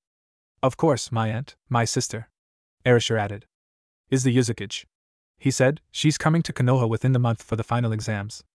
Hinata leaned back against Naruto's chest as the blonde boy wrapped his arms around the girl, his left hand coming up to stick another octopus-shaped hot dog into her mouth. She moaned as she accepted the piece of food. This was a wonderful idea, Hina-chan. A quiet little picnic for the two of us, Naruto said as his hand went down to grab a small sushi piece and brought it up. I just thought we hardly had any time to be alone, with all the training we went through with Hagain and the others. Even your mother left us little time to be alone, Hinata said as she accepted the sushi from him. I understand Tora's been getting friendly with you, Naruto said in a slightly teasing tone. Hinata blushed, nearly choking on her sushi. That was mean, Naruto-kun, Hinata said with a slight cough. Sorry. I just couldn't resist, he said, kissing her cheek gently. That's so sweet, I'm getting cavities, a new voice said, causing the pair to nearly jump. They turned to see 3 figures. One was a blonde-haired woman with spiky hair and fishnets, and a large fan on her back. 2 was a slightly rotund man in a black outfit with makeup on his face, and some strange object on his back. And 3 was a younger boy with red hair, circles around his eyes, brown and red clothes, and a large gourd on his back. Naruto knew who they were. Sand ninjas, he said. To what do we owe the pleasure of your presence? He asked, slowly going for his gun. I wish to speak with you in private, Naruto Namikaze, the boy in red said. Really? The blonde boy said, both him and Hinata standing up. Gaara? The blonde woman asked. Temari. Kankuro. Leave us. I'll be along shortly, the boy said. Understood, the painted man said. The 2 sand ninjas leapt away into the trees, leaving Gaara alone. Woman. Leave us, Gaara said to Hinata, who was standing behind Naruto. Don't go ordering Hinata around, beast host, Naruto said to the red sand nin. Hinata and Gaara looked at each other, and then to Naruto. You know then, Gaara said in an even tone. Yes. I felt it back when we were taking the written test. I wasn't sure until now, Naruto said. You still have your tailed beast. And you do not, Gaara stated. But this is not why I have come. Then why? I seek your help, he said. My help? What do you need my help for? Naruto asked, Hinata standing right behind him. The snake plans to destroy Konoha. Orochimaru, Naruto said with disgust. Sound and Sand are working with him. And I suspect even some Konoha ninja as well, Gaara said. Danzo probably. Naruto shrugged. Why are you telling us this? Hinata asked. Are you trying to recruit us? No, Gaara said. Then why? Naruto asked. I don't trust the snake, he stated. Goes without saying, Naruto replied. But still, why are you telling us this? The Kazekage believes Konoha's destruction will be more profitable for our village. You don't agree? I do. But I do not like being a pawn if I can avoid it. I prefer to choose my own path. You want out? Naruto deduced. Yes. Naruto bowed his head and closed his eyes, as if in thought. After a few seconds, he raised it up and looked at the red-haired boy. Depending on what you do next, I'll make my decision. But one thing, do you know when this attack will happen? No. Though I suspect it will be at the end of the exam, he said before he leaped away. Hinata clutched Naruto's hand as he just watched where the sand nin had been. While Naruto and Hinata were on their picnic, Rimaru, Reiko, Higane and Tora were walking into the Hokage's office. You wanted to see us, Hokage-sama? Rimaru asked. Sarutobi sighed. I had hoped Naruto would be with you. He's busy at the moment. You can tell us and we'll tell him, Higane said. Sarutobi accepted that as he spoke. There are a few things you need to know, and they are all in the manor, he said as he gave the group a key to the old Namake's manor. Thank you, sir. Let's go, people, Higane said to the others. With that, the group set off to find Naruto and Hinata. In the manor's library, the pale-eyed girl just stared at the books. What are we searching for, Naruquin? Hinata asked. I guess we'll know it when we see it, he said. Ji-san wouldn't hand us the keys to the manor without reason. I got it, Rimaru said, finding a scroll with the Uzumaki/Namake seal on it. Naruto, heads up, he said and tossed him the scroll. Naruto caught it and opened it up. Oh my god, he said, which caused everyone to stop what they were doing and look at him. What's wrong? Hinata asked. This is one of the most powerful summoned scrolls in all of the elemental countries, Naruto said as he continued to read it. Guess who the recent signer was? Uncle Minato? Reiko asked as Naruto nodded. He's the recent signer? Yep, he said. Well, what is it? Tora asked. Naruto tossed it to her, and she read it. Amazon Kunoichi contract? Yeah, Naruto said as he bit his thumb. I think everyone should sign this, you too, Hinata, Naruto said as his blood hit the paper. Each of them signed the contract in turn as Tora just stared at the scroll. I wonder what we can call? Tora asked. It says that we can summon any and all powerful Amazon Kunoichi, Naruto said. An army of warriors, apparently. He smiled. It was late at night when Naruto arrived at the Furos. He had received a note at dinner that if he wanted to know more about his father to come alone to the Furos. Well, he had arrived, and he was indeed alone. Okay, I'm here, now where is this guy? He thought as he looked around. Just then a man with white hair and dark eyes with red streaks coming down his cheeks appeared. He was dressed in a red, green and black robe, a mesh shirt, green pants, sandals and a spiked headband with the kanji 4 oil on it. Naruto felt someone approaching him from behind and put himself into an attack position. Alright jerk, let's see how you like a Raisin-Gan sandwich with extra knuckle, Naruto thought with a growl. Jiraiya saw Naruto near the Furos and quickly but silently approached him. Quick as lightning, the blonde boy turned around and hurled a Raisin-Gan at the older man, who was barely able to block it with his own hastily made Raisin-Gan, the blast knocking the man onto his butt. Old man, you don't know how lucky you are, Naruto said as he helped the Sannin up. You can create Raisin-Gans. Do I know you? You should, boy. I am the Great Toad Sannin, Jiraiya, he said elaborately but in a hushed voice. Recognition showed up in Naruto's eyes. Oh, you're my father's sensei, the pervert, Naruto said. Jiraiya's face faulted into the pavement. What are you talking, he said, his own realization coming up. You're Minato's kid. Well, it's nice to finally meet you, he said. I missed the Chunin exams, but I heard you made it to the finals. Congrats. Thanks, Naruto said. So what are you really doing here, if you have a new home and a family and all? I'm here to offer safe haven to persecuted bloodline ninjas. Really? Sounds like a charity, or a relief fund. It is. Mom approved the plan, but we're carrying it out, he said. So is there anything you want me to teach you? The Sannin asked. Thanks, but no thanks, Jiraiya-sama. I already have what I need.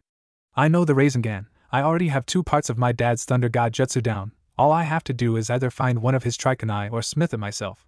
Naruto said. But I am going to need your help to protect the others. Why? Orochimaru is leading Sound and Sand in an attack against Konoha. He stated. What? Are they crazy? They can't. They can, and they will. My best guess is during the final phase of the exam. Konoha won't allow that. Unless some of them were part of it. Jiraiya paled at that accusation. Who is it? Danzo? Wouldn't doubt it, but I don't know for sure. Well, that's just great. What about Sarutobi? Or your mom? Couldn't she get an army here to help us out? She could, but she doesn't care for this village any more than I do. I've got no love for this village either, kid. After what they did to you and your old man, after what they tried to do to others who never deserved it, but I think we'd better see Sarutobi in the morning to make a plan. All right? Fair enough. Naruto said as the pair walked out into the night. It was early morning when both Naruto and Jiraiya appeared in Sarutobi's office. Jiraiya! Naruto! Sarutobi gasped as the pair appeared in front of his desk. I know we should have called first, Sensei, but this is rather important. Jiraiya said. Oh? What exactly? The Hokage asked.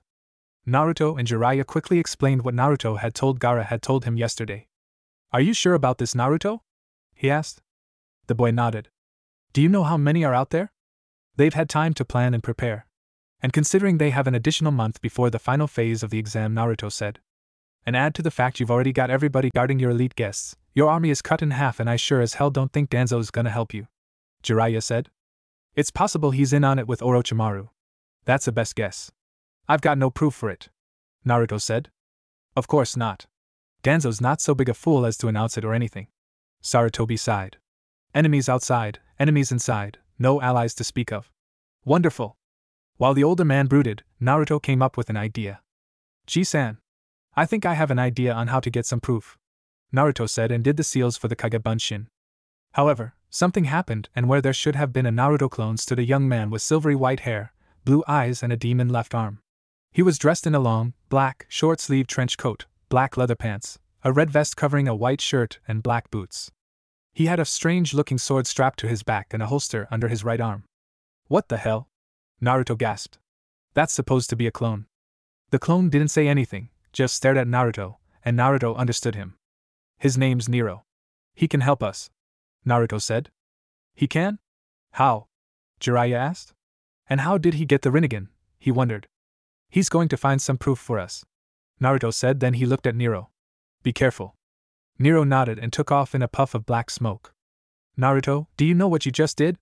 Jiraiya asked. How did you get his body? I don't know. At first I thought that the Rinnegan didn't work. I was practicing with it, and went to this old abandoned cemetery. Flashback, New Whirlpool. After training with Hagain and Hinata, Naruto went into a library and read about dojutsus. I wonder if we have one. He'd read about all the different dojutsus out there, but when he got to the Rinnegan he felt that maybe that was the one he had. He sent some chakra to his eyes and he felt something in them. He read the scroll and saw how they were to look. He took off his headband to see his reflection, and sure enough they matched the picture on the scroll. Now, it says that they could send a small portion of their soul into the body of a dead person, and they can then summon them up like a Kage Bunshin. I've got to try this out, he thought. Going alone at night he found an abandoned cemetery, and selected what he felt was a good grave. He wasn't sure if the grave was good or not, but he just thought it would work. Having chosen the grave, he activated his Rinnegan and sent a small amount of his soul into the body. However, after nearly 10 minutes of nothing, the blonde boy became dejected, giving up and heading back to the village, not telling anyone about the Rinnegan. After all, why would he tell anyone, even his mother, about a technique that failed? And flashback. I guess he just needed more time to get powerful enough to fully manifest himself. Naruto said. All right. Sarutobi said, slightly surprised at what had just happened. Now, does Kushina know about this, or is her Anbu coming just to protect her? He asked. Red Swirl, Whirlpool's answer to Root, Ed, will be coming with Mom as her guard, but there will be platoons of Whirlpool shinobi outstationed around Konoha when they arrive, he said, which appeased the third Hokage. With that settled, Naruto left and went back to his hotel. On his way back someone came up to him. He was dressed in a long black robe, had white hair, silver eyes and a white mustache. Excuse me? He said. Naruto looked at him. Yes, what can I do for you? Naruto asked. I was wondering, would you be interested in going to a costume party? The man asked. Naruto raised an eyebrow. Costume party? He asked. Yes, Namikaze-san. The man said. Naruto looked at the man. You know me? He asked, inwardly smacking himself. Idiot. Word has to have been out by now about me. Okay, let's say that I want to go. How would I get an outfit? Follow me, he said, leading the boy to a shop that wasn't there before. Welcome to my costume shop, he said as Naruto just stared at the two huge floors of costumes everywhere. It's called Spells R Us, but we also have costumes. Naruto looked around and stopped when he came to a black bodysuit with silver trim, a full face mask with a visor, and a bunch of real-looking weapons with it. That is our Snake Eyes costume, the man said. When is this party? Naruto asked. Just before the Chunin exams finals, he replied. Okay, then I'd like to get some costumes for my team and family, Naruto said. After an hour of searching and selecting, Naruto paid for the costumes and took off. However, on his way back to the hotel, Naruto ran into some ANBU. Oh, here we go, Naruto thought. Yes, can I help you? He asked. I thought I said if Danzo wanted me, to come and get me himself. Danzo did not send us to get you, demon, the leader said. Then who sent you, asshole? He said. Just then he heard the shing of a katana released as it was under the ANBU's chin at his neck. I did, Namikaze-sama, said the matriarch of the Takeuchi clan. Now apologize to Namikaze-sama before you become a head shorter, the woman said. I'd rather die than apologize to that demon. Just then the ANBU heard the click of a handgun cocking and felt the muzzle pressed against his head. Naruto thumbed the hammer back, his finger on the trigger. Okay, then I apologize to you, Takeuchi-sama, for getting blood on you, Naruto said and was about to pull the trigger. Two members of his team were about to attack Naruto, when they found a pair of kodachis at their throats, which stopped them in their tracks. What? The leader gasped, as the kodachi-wielding ninja pulled off their masks revealing themselves to be Takeuchi members. Taicho just smirked and gave out an order. These men bore me, kill them, she said softly. It was then that the ANBU captain spoke up. All right, I'm sorry Namikaze-sama, he said. Naruto looked at him with an annoyed gaze and shook his head. Sure, you apologize when your own life is on the line. You should have thought about that all those times you attacked me. All those times you got drunk and tried to kill me, Naruto said. All those times you tried to rape me, one of the Takeuchi kunoichi said. And the time you threw acid in my face destroying the skin around my eye, Taicho said. Kill them. Two deep slashes and one point-blank gunshot dropped all three ANBU to the ground. Shed no tears for those who deserve it not, she said as she replaced her sword. She turned back towards Naruto and smiled. Namikaze-sama, would you care to join me for tea? I would be honored, Takeuchi-sama, Naruto said, still carrying his purchased costumes. Naruto sipped his tea with a sigh, enjoying the subtle warmth that flowed down his throat. Across the table, Lady Taicho just smiled at her blonde guest. So my father really wanted you to adopt me? Naruto asked. Minato and I were good friends. When we were younger we made a pact that should the other perish in battle, we would adopt their children, she said. Then why didn't you? He asked. At first she didn't say anything. The sad expression in her eye and the sneer on her lips told him everything. It was the council. Wasn't it? Naruto said. They stopped Jisan from doing a lot of things for me. It probably wouldn't have taken much to stop a clan head. Taicho sighed as she picked up her teacup and took a sip. I feel I owe you an apology for not being able to do more for you. You don't owe me any apology, Taicho-sama, he said. It's not your fault. Either way, that will change soon. Soon? Why? A smile turned her lips up, changing her expression from one of anger to one of beauty. I have been offered a position in another village. I will be accepting it after the Chunin exams, she explained. Naruto smiled. That's good. You'll be able to get away from this village. Yes. It will be a new start.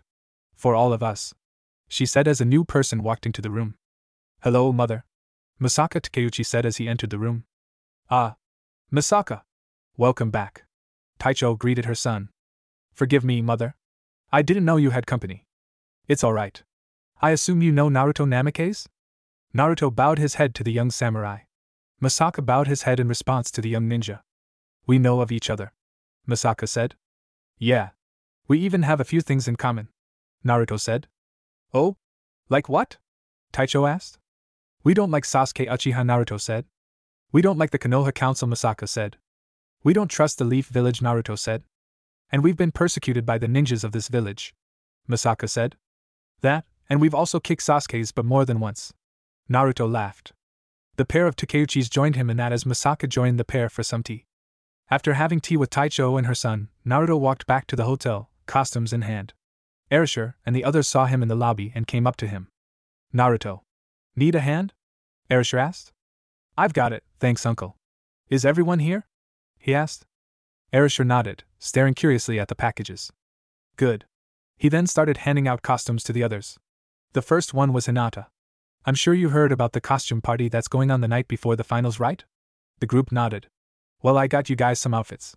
These are for you, Hina-chan, he said as he handed them to her. She took them and nodded. I'd like to see you in it. All right, Naruto, she said, but waited until he passed out the other costumes. Here is yours again, Naruto said as he handed the bag to him. Thanks, he said, accepting the bag. Now for the rest of the team. This one's Rimaru's, he said, handing the bag to him. You got a costume for me? He asked. Naruto nodded, then he handed a bag to Tora. This one is for you, Tora-chan. Thank you, Naruto, she said as she hugged him before taking the bag. Reiko, this one's for you, Naruto said, handing her a bag. She took it from him. Thank you, dear cousin, she said with a smile. This one is yours, Uncle Erasure, Naruto said, holding out his costume bag. Erasure took it. Thanks, kid. The last bag was for Rin. This one is yours, Rin-chan. Thank you, Naruto, she sang. With their costumes in hand, the group returned to their rooms to try them on. Back in their room, Hinata was curious about what costume Naruto had gotten her. But right as she was about to find out, Tora snuck up and put a blindfold over her eyes. Tora! Hinata gasped. No cheating using your Byakugan, she said. Cheating? It'll be more fun to have you put the costume on then see what you look like. Tora smiled. Oh, alright, Hinata said. With that, Tora opened the first bag and saw a white leather, shoulderless, midriff and cape all in one, opera-length gloves, white tights, stockings, pumps and a choker. A long blonde wig completed the outfit. 1. You are so kinky, Naruto. Tora giggled to herself, then she unzipped the other bag and saw a long, sleeveless white robe with a diamond on the back and the kanji for 2 in the middle and markings at the bottom, with a neck clamp attached to long twin pigtails with rods in them. Okay, Hina-chan, I'm going to help you undress. What? Hinata gasped. You have to be down to your skivvies for this outfit to look good on you, Tora said. The dark-haired girl practically glowed in embarrassment as Tora undressed her until she was down to her panties. Tora was grinning as she helped Hinata into her outfit. While this was going on, Hinata's mind was in a whirlwind as to what exactly she would look like. Once Tora was finished, she stared at the girl. She was gorgeous. Okay, you're all set, Tora said as she put Hinata in front of the mirror, reaching for the blindfold. Don't open your eyes until I say so, she said as she put the wig on her, and then the extensions. Okay, get ready for a huge surprise, said Tora. Open them. Hinata did and stared into a mirror. Ah! Hinata freaked. Naruto Kyuen. Don't panic, Hina-chan, Tora said. Obviously he thinks you are extremely hot, so he wants to show you off. Hinata blushed. Just then they heard, Naruto. That sounded like Hagane-kun, Hinata said and went over to the boys' room. When they arrived at the boys' room, they saw Hagane dressed in a sleeveless, black bodysuit with a yellow harness strapped to his torso, gloves and boots. 2. He had his arms crossed and was tapping his foot. Hinata and Tora came into the room. He looked over to Hinata and his jaw dropped. The White Queen as a bleach captain? He asked. Hinata blushed and played with her fingers, looking down. Tora just grinned. Oh, she's not just any bleach captain. She turned her around and showed him the extensions and the symbol for the 2nd division. She's Soifun-chan. Hagane just looked at the girls nonplussed. I'm a Frost as Soifun? He asked. They nodded and he just sighed. Well, she's got body for it, he muttered, then looked at himself and sighed. I'm supposed to be either Ultimate Colossus or Movie Colossus, he explained. Well, Naruto always said you know more than he does about the steel body. Tora giggled. Where's Rai-chan? Said Hinata, then they heard her from behind them. The young woman was dressed in a black robe with a white underrobe, an armband tied to her left arm, tabi socks, sandals and her glasses. She was also holding a book, with her hair pinned up. 3. Who are you supposed to be? Hagane asked. A bleach lieutenant named Nanao Ic. Reiko answered. She's also the vice president of the Shinigami Women's Association. They all looked at Tora. It's your turn, Tora-chan, Hagane said. The girls smiled as Hinata pulled Tora back into her room.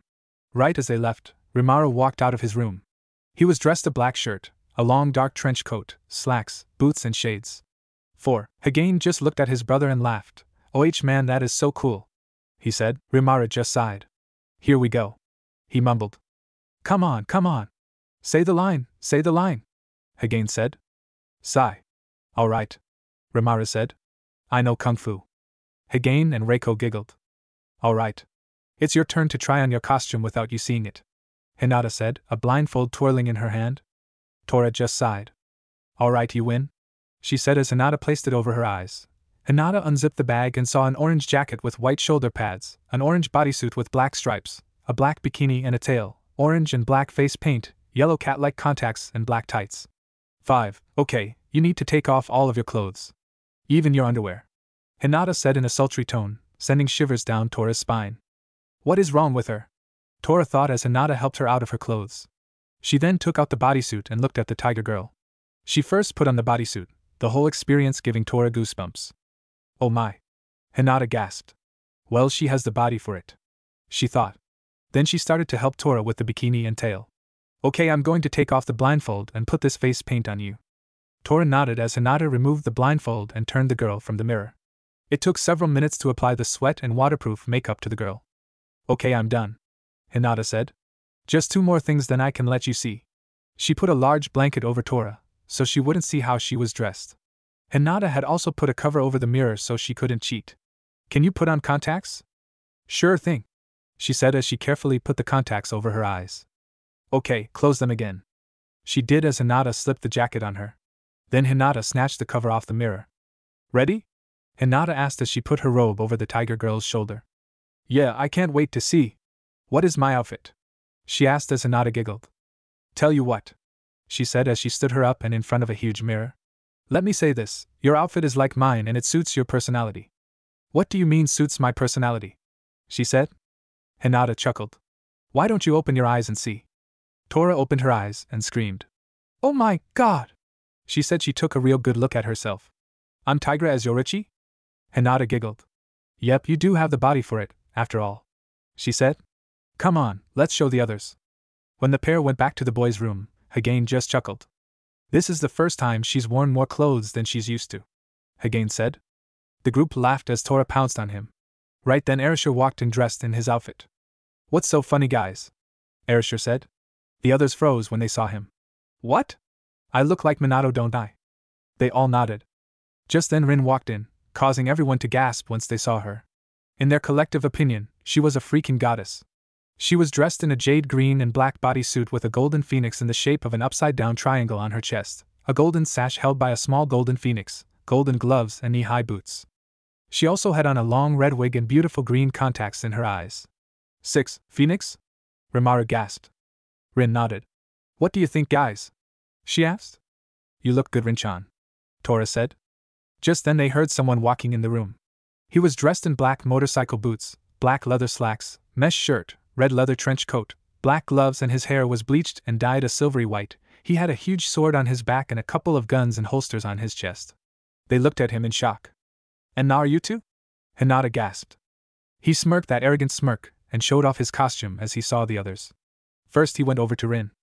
Wow, he said as he dropped to knees, bowing and scrapping to her. I'm not worthy. Rin giggled, then pulled the boy up and hugged him. Naruto looked over at Erasure. Whoa, you look just like father.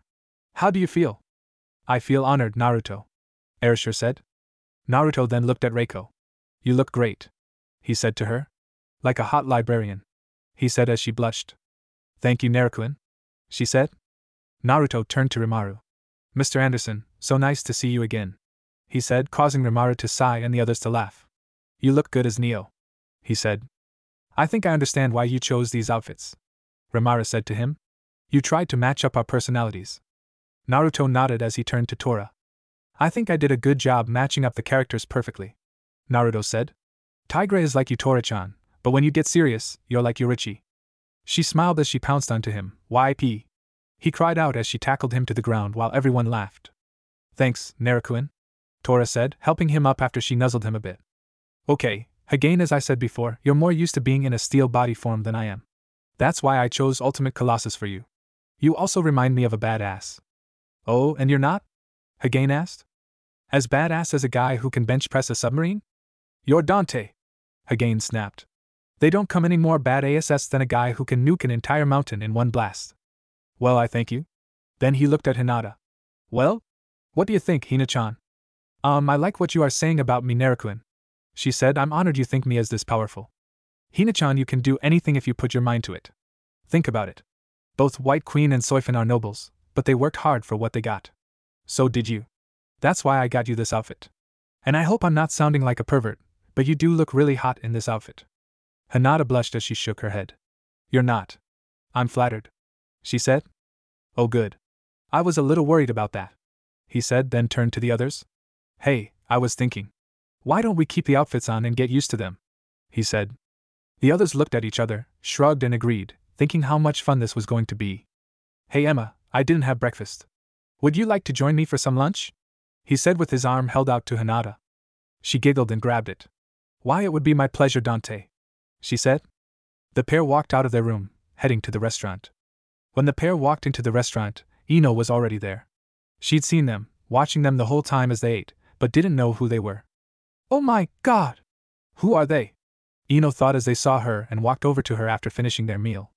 Naruto was waving at her, but she still didn't recognize them. Do I know him? Good morning, Ino-chan. Hinata said as they continued on their way. Ino was going crazy as to who the two were. Arg. I just know this is going to drive me crazy. She screamed. Just then Naruto came back to her. Hey Ino? Are you alright? He asked. She looked at him, just staring into his eyes. Not trusting her voice, she just nodded. He smiled, though good. Hey, would you like to go with us to the costume party that's going on the night before the finals? Ino nodded her head so quickly he was afraid that she would break her neck. Okay, I'll get you a costume. Do you have any preferences? Naruto asked. Ino shook her head the same way. Alright then, I'll get you a costume, he said. You better come with us, Ino-chan, before you hurt yourself, Hinata said. Paying her bill, the attractive young blonde walked out with them. The trio walked into the Spell RS costume shop, but didn't see anyone right out. Hello? Is anyone here? Naruto shouted. Just then the wizard came out. Oh. Hello again, Naruto, he said, causing Ino to balk when she heard the name. What can I help you with?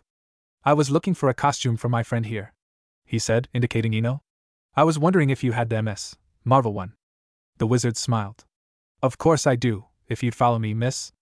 With some prompting from Hinata, Ino followed the wizard to where the costume was and then to one of the fitting rooms. About 10 minutes later Ino walked out. She was dressed in a black one-piece swimsuit with a yellow lightning bolt going down the front of it, black opera-length gloves, thigh-high boots, a red sash around her waist and a black domino mask over her eyes. Her hair was down and looked quickly brushed out. Dante and Emma looked over at her. Wow!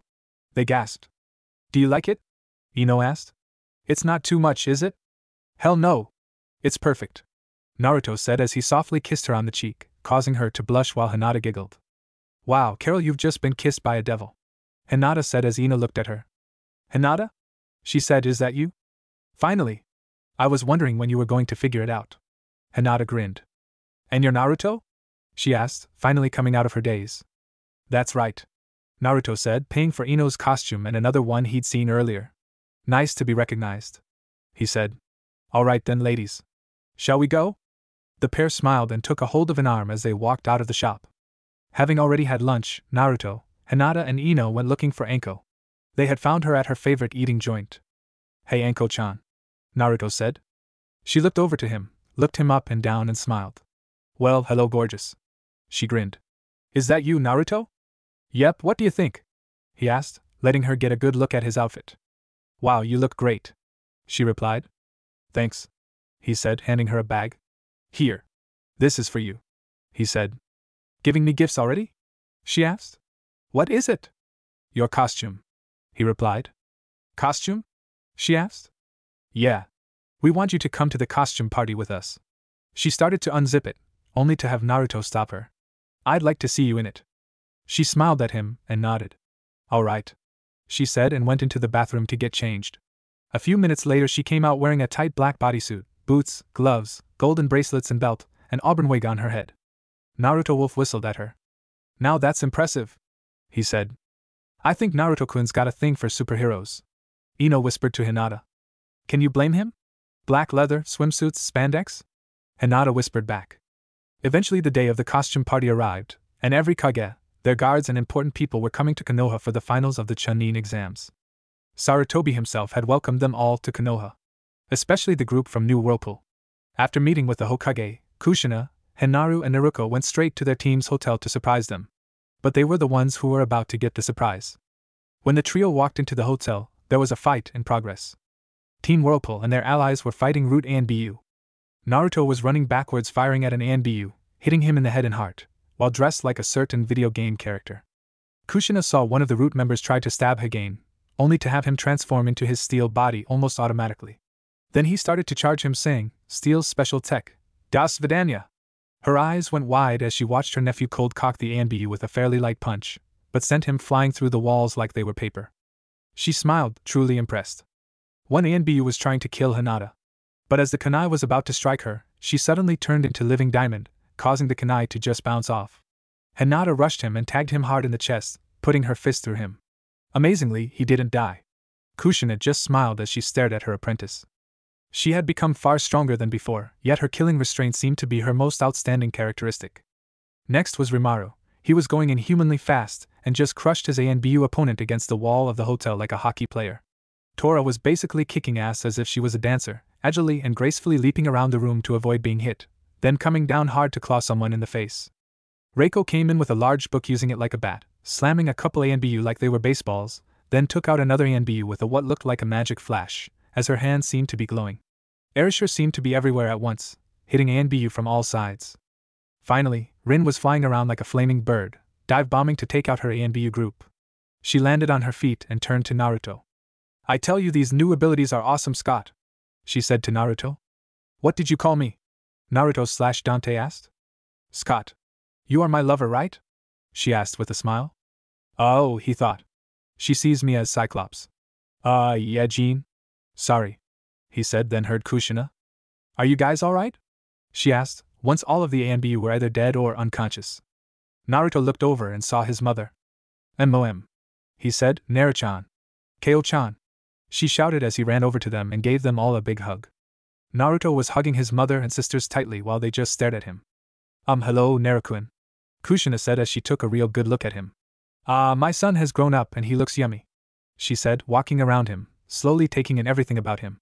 "I heard you made it to the finals. I am so proud of you," she said, hugging him again, right as an ANBU tried to attack her from behind. Naruto pulled out one of his guns and blew the ANBU's brains out of his head. Kushina turned around to see the dead ANBU, then back to Naruto as he apologized to the manager for the mess he and his team had created, then got his family's room keys. Meanwhile, Hinata was walking to see her father when she was suddenly grabbed onto by a woman. She was dressed in black bikini top armor, black briefs with armor, thigh-high boots, her arms covered in opera-length gloves, black and white plating with police car markings on them longer than the gloves with claws at the end of the armor, and wheels behind the claws. She had a crave with wheels over her shoulders, a headdress with long platinum blonde hair. Her red eyes gave her away. "Kurenai-sensei?" Hinata gasped. "Hello, Hina-chan," the woman said. "How are you?" "I'm fine, how are you?" "Proud. And a little disappointed," she said with a sigh. "I don't understand," she said, confusion on her face. "You made it to the finals. You defeated Niji. You're stronger and more confident than I could have ever made you," she said. "I guess I'm feeling a little inadequate that I had no part to play in that." "Sensei, I mean it, Hinata. I'm proud of the person you've become, but I'm disappointed that I wasn't the one to make you stronger than when I first met you." Hinata just stared at the older woman before pulling her into a tight hug. "I may have been trained by someone else, but you were the one who started me out in this. I can't ever forget that," Hinata said as she hugged the woman. Kurenai just smiled as she gently stroked Hinata's long blonde hair. Meanwhile, Naruto had handed his mother and sisters their costumes. "I got you something for the costume party. Please go put them on," he said. They took their costumes and went to get dressed. In Kushina's bag was a black robe, with a white sash and a pink scarf, tabi socks, sandals and a chain around her neck that went down into her deep cleavage. The sash had enhanced and lifted her bust line, giving her some rather gravity-defying assets. "Oh my god! I'm as busted as Mom," she said as she stared into the mirror. Naruto walked in from the bathroom dressed in a pair of black slacks, boots, a white shirt, a black coat with gold trim held together with a black sash and a black choker. "Wow, Mom, you look great," Naruto said. "You don't look half bad yourself, Captain," she said. "Does that mean I outrank you?" She smirked to the busted Shinigami. Hinaru walked in, the pair looking at her as the girl was dressed in a black robe, a white sash, socks and sandals with a sword at her hip. "Well, you look nice," Kushina said. "Thanks, Mom," Hinaru said. Well then, girls, let's go show your brother how we look, the older woman said. The trio walked out of their rooms and headed down to where the others were. On their way, several other people couldn't help but stare at them. Men in the lobby, and a couple women, just stared at Kushina, running into walls and doors because they couldn't take their eyes away from her. Arisher met them in the hall, Wolf whistling when he saw her. Wow sis, you look great, he said. Thank you, Arisher, she said as she took in his appearance. And you look just like Minato. I know. Naruto picked out the costume. Speaking of whom, let's go show Naruto and the others. Nodding, the quartet left. Naruto was about to leave the hotel lobby when he froze, meeting Danzo himself. Do you know how many of my men you and your team have killed? He asked with increasing anger at the boy. Naruto just ran his fingers through his hair as if he was the character he was dressed as. Considering what they would have done to me and mine, I figured it was fair. Besides, if you'd shown up when we asked, we wouldn't have had to go through your messenger boys. Naruto said, also if you weren't such an ass, karma wouldn't have bit you in it. Danzo growled at the boy, mad at his attitude as well as the trouble he had given him. He lunged to attack the boy, only to be blocked by a long sword. Naruto and Danzo looked over to see a very busted woman in between them. Danzo couldn't help but look into her Grand Canyon, like cleavage. My eyes are up here, you old pervert, she said as she lifted her sword, raising his head, and he was shocked to see it was Kushina. Are you alright, Naruto-kun? He smiled, just peachy. Mama Bear. She looked over to him with a weird look on her face. Mama Bear? She repeated. He gave her sheepish grin. She chuckled and shook her head. Then she brought her attention back to Danzo. Why do you want Naruto? Surely it's not just as a weapon for Konoha. It's for you, isn't it? So that you could embarrass my husband's spirit. Because he always overturned your orders. She said, seeing Danzo getting mad. Oh, so now you're getting mad, huh? You have no right to get mad about what I am saying, because you know it's true. If it wasn't, you wouldn't have tried to kill me.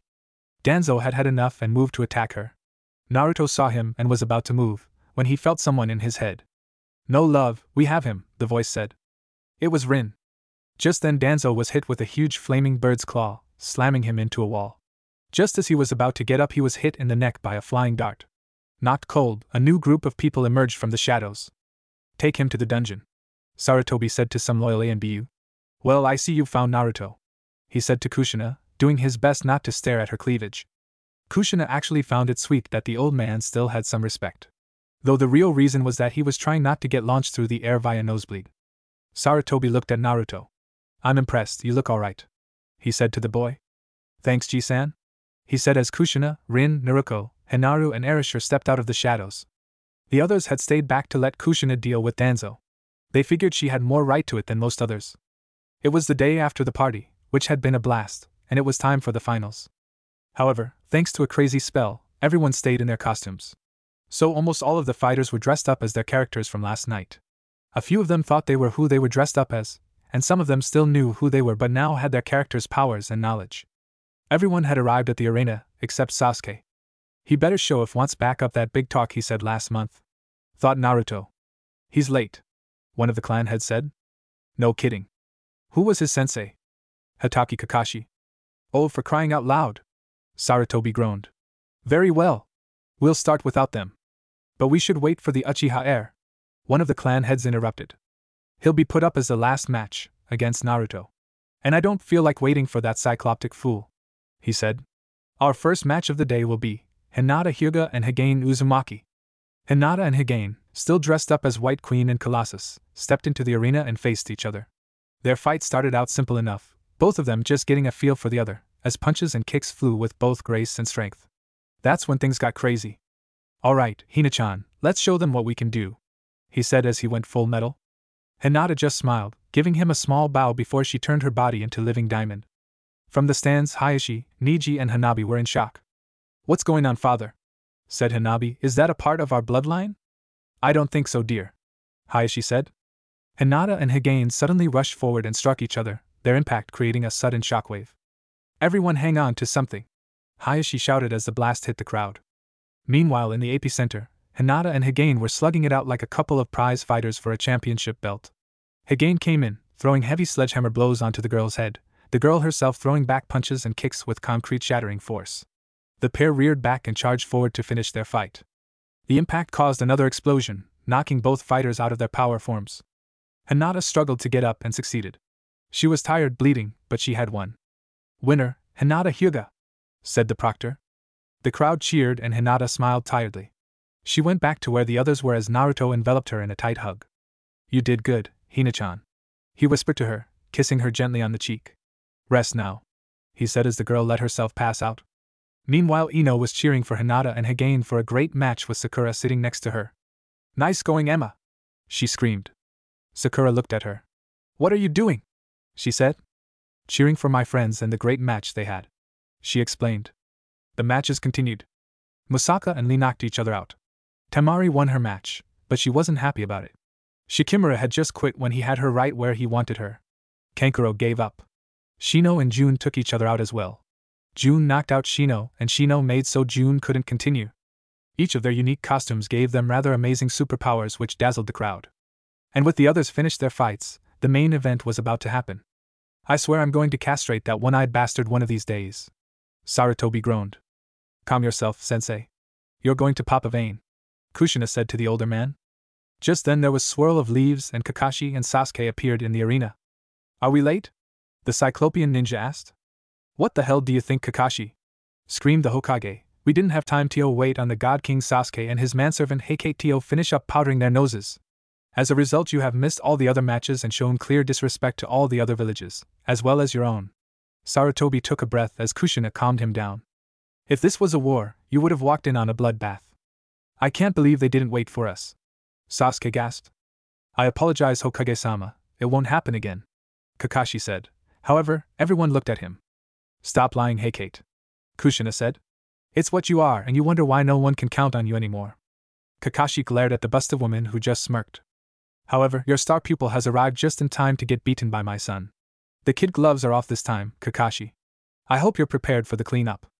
While the pair were talking, more like arguing, Sasuke was looking at the other fighters who had already had their fights. He noticed each of them were dressed in strange costumes.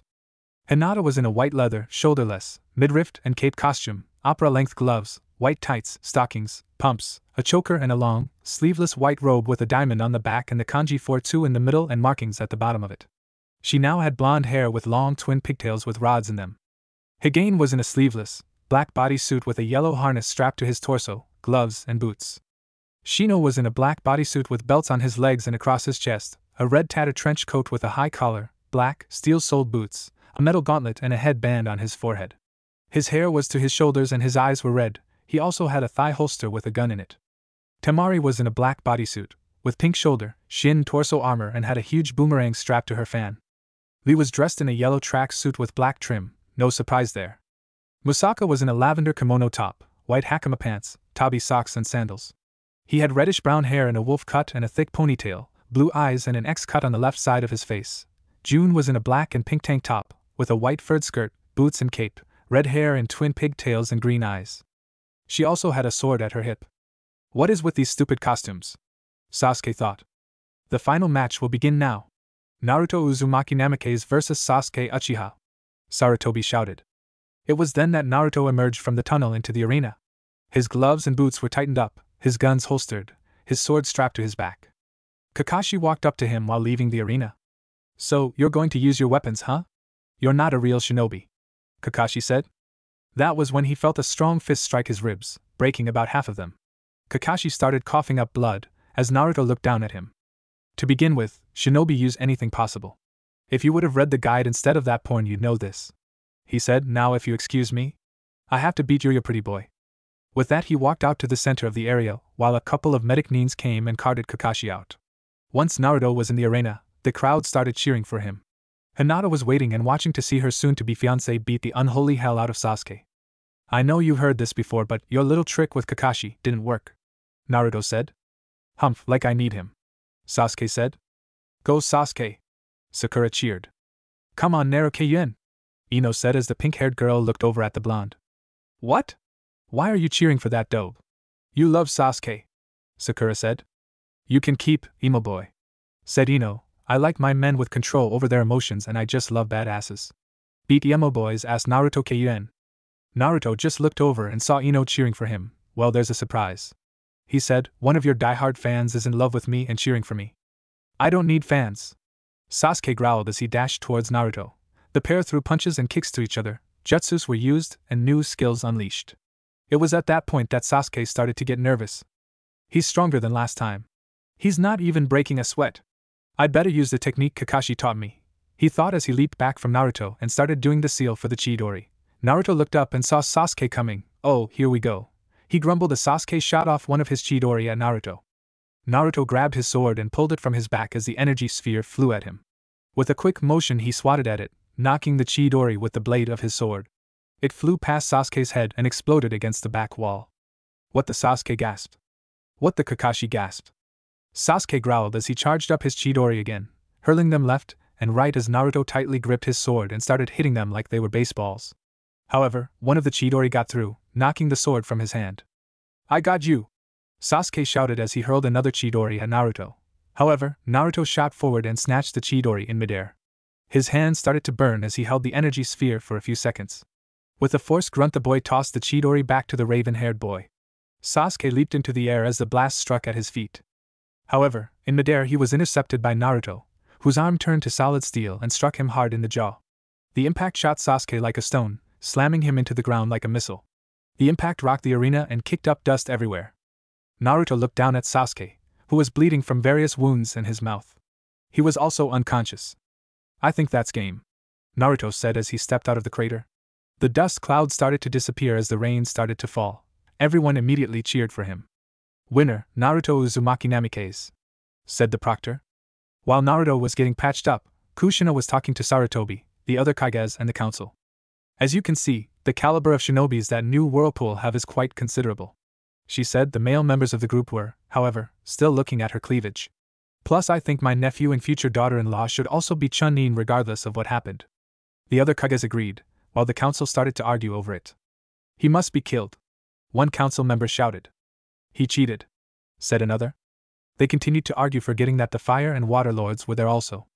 Quiet, said the Fire Lord, you are making a spectacle of yourselves. The boy won against the Uchiha fair and square, and you know it. Now we all know he's not a god, and even if he was, even a kami can be beaten. Also, I don't like it when you start to accuse my shinobis of cheating, said the Water Lord. What type of people do you let live in your lands, Ichigo? They just came in thinking that their bloodlines would protect them, but didn't think of the fact that even heroes can become corrupt. He said. The next match was to see who was going to face Naruto in the finals. Hinata went up against Temari. The two faced each other in the arena. I can't do it, Temari said. Hinata looked at the sand kunoichi. What do you mean, Temari-chan? She asked as Temari reached over and grabbed the girl in a tight hug. This left the crowd speechless. Temari-chan? I'm not going to stand in your way to prove to your fiancé how much better you've gotten, Temari said. Just do me a favor?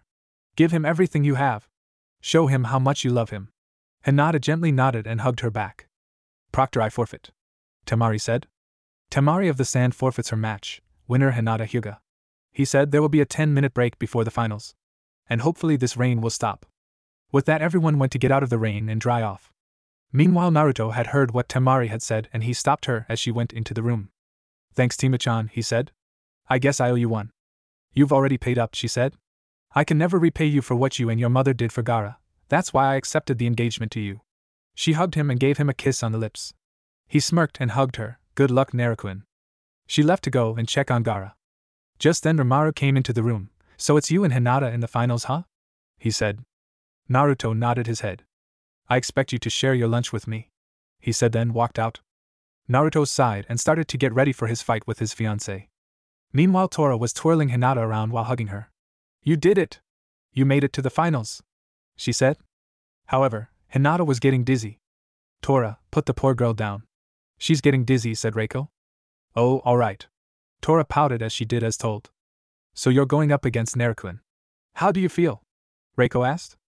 Like I want to throw up, Hinata said. But I'm fine, I guess. Just then Rin came in to give some last-minute advice to her.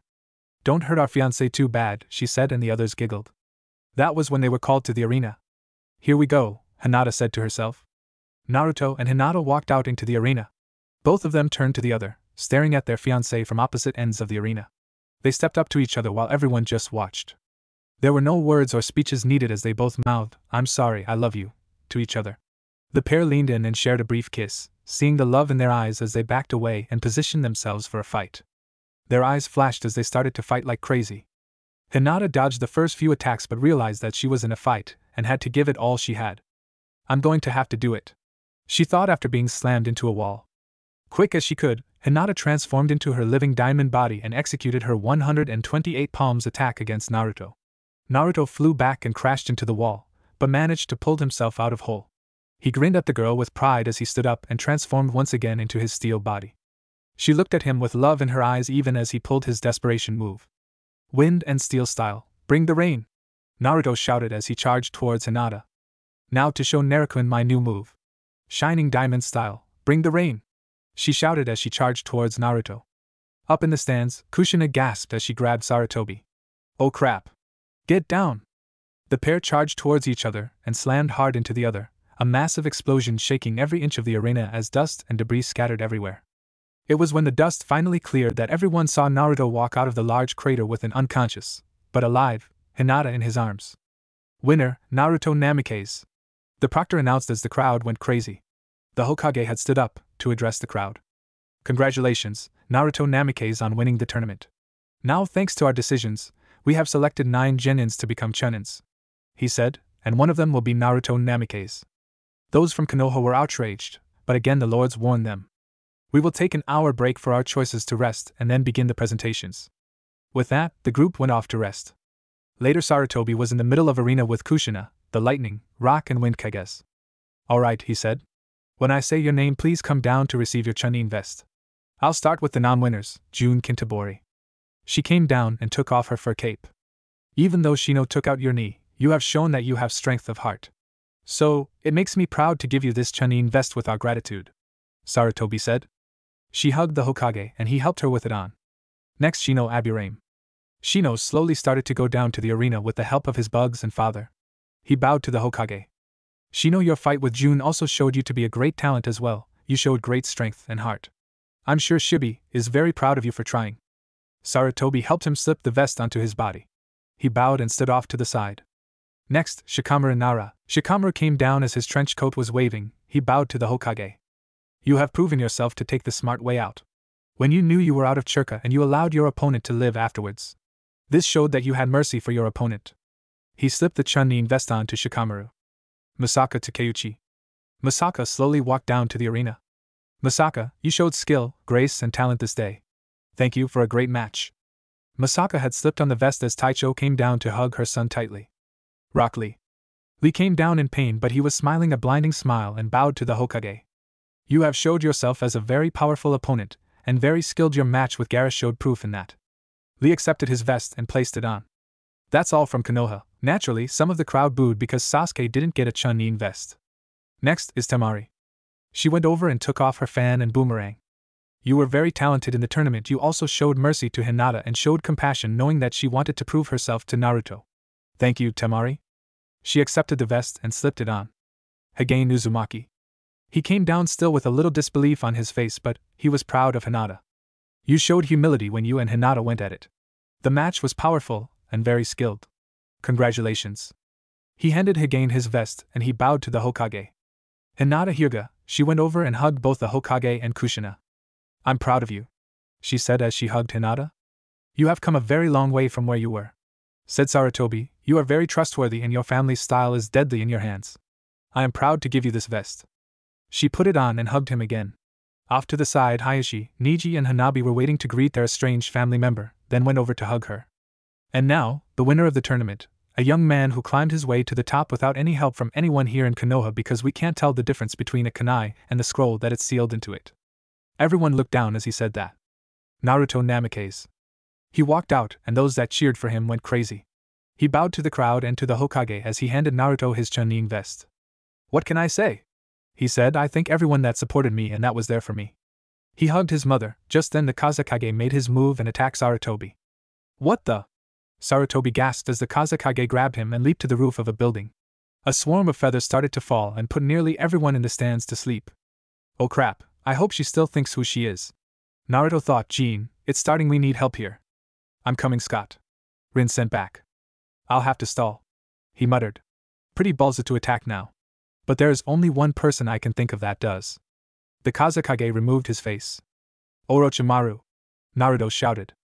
That's right, boy, Orochimaru said. Just then Sarutobi broke out of Orochimaru's grip and knocked him back. But we were ready for you, he said as he got ready to fight. Orochimaru was shocked as his sensei had knocked him back and he chuckled. You are nothing, old man, he said. My army will destroy this village and I will destroy you. Suddenly a barrier had formed as both the sand and sound shinobis started to attack. Naruto snapped into action just as he saw a flaming bird attacking huge snakes. They were trying to bite her, but she was ducking and dodging the strikes and making them bite each other. She landed next to him and noticed they were surrounded by enemies. Let's do this, he said. Everyone, which included Naruto, his family, Hinata, Rin, the new-made Chunin ninja, and a handful of others, stood ready. Ino and the others in the stands came down to help, taking down several sand and sound ninja on their way. Need help? Ino said. Thanks, Ino-chan, said Naruto as he pulled his sword. Temari pulled off her boomerang and threw it, taking out a handful of sound and sand nins. Baki had seen this and went over to her. What are you doing? Baki shouted. Didn't you know that our father is dead? She said. He was in shock. Dead? He said, trying to confirm what she said. Yes, dead. Someone told Naruto about it, and he told us. This is vengeance, she said before going back to fight. Meanwhile, Naruto and Team Whirlpool were about to leave the arena, but they were stopped by enemy nins. Naruto started to run right at them. Alright, let's do this, he said as he pulled out the contract scroll he had found at the manor. Summoning technique, he said as dozens of beings had formed in front of them. They were all dressed in ancient-looking armor, sandals and helmets. They had spears, swords and shields, and they were all female. Into battle! Naruto shouted as the female warriors fell in behind him, the group battling through enemy ninjas left and right. The young ninja blasted through the enemy nin on his way towards Sarutobi and Orochimaru. You are never going to get Naruto, Sarutobi said as the snake man laughed at him. Oh really, sensei? Orochimaru said. There is only one way to prove you wrong, he said as he did the seal for his forbidden jutsu. Summoning, impure world resurrection. Just then 3 caskets started to rise and 2 opened up, and the first and second Hokages of Konoha came out like zombies, and Orochimaru had control over them. While this was going on, something was happening outside the dome. Naruto had reached the dome and grabbed one of the nins that were keeping it up. He tossed her to Hagain, who knocked her cold. With that side open, the other ninja attacked him, only to get knocked down and away by the female warriors following him. Naruto leaped through the barrier and froze when he saw the first and second Hokages attacking Sarutobi. Naruto's eyes widened, and then he narrowed them in anger. You wanted me, Snake Boy? You got me, he said, and summoned what he thought were the boss of his contract, but all of a sudden, there was a man to the side of him. He had spiky blonde hair and blue eyes. He was dressed in a black bodysuit, boots and gloves, and he also wore a long red trench coat. What the? Naruto said as he saw the man. He turned to look at him, and Naruto's jaw hit the floor along with Sarutobi's. Orochimaru was also shocked. Dead? But how? I don't know, but this time, I'm going to finish this, he said, and did seals while saying, I am the bone of my sword, steel is my body, and fire is my blood. I've created over 1,000 of blades, unaware of loss, nor aware of gain, withstood pain to create weapons. Waiting for one's arrival, I have no regrets. This is the only whole life was unlimited blade works. Just then a new dome formed over them all as dozens of weapons came shooting down on Orochimaru and the controlled Hokages. Then Minato and Sarutobi went to attack them while Naruto started to preform the next summoning seals. Summoning technique, Boss Amazon, Naruto shouted. Just then 2 women appeared. One had long black hair and the other had long snowy white hair. Both had blue eyes, one had caramel-colored skin and a black cape attached to her bracelets. Both were dressed in a bathing suits that were red on top and blue briefs with white stars. An eagle on their chests like a bustier, tiaras, bracelets, boots and golden lassos attached to their rather shapely hips. Diana, go help Sarutobi. Ororo, help my father, Naruto said to them. They nodded and headed to the other men in the dome. Naruto turned and just looked at Orochimaru with a smirk. So still want me? I will get you, boy. The snake Sannin growled. Yeah, that's what you said in the Forest of Death. How are the fangs? Orochimaru growled in anger and attacked. Naruto dodged the first few attacks but leaped up and kicked the snake man in the head. It was then that Orochimaru remembered what he did to Sasuke. However, Naruto pulled a new surprise on him and pulled his Devil Trigger attack. Naruto glowed bright as he suddenly transformed into his Devil Trigger. His body warped and shifted as he transformed into a tall black-winged figure. He leaped into the air and zoomed back to the Snake Man, striking him with a lightning attack that not only shocked, but shredded his skin. Orochimaru's arm looked like someone used a cheese grater on it. Naruto didn't stop as he slammed his fists into the twisted Snake Sannin, sending a lightning bolt into Orochimaru and blasting him hard into a solid stone wall. Oh, but how he gasped blood coming out of his mouth as he staggered backwards.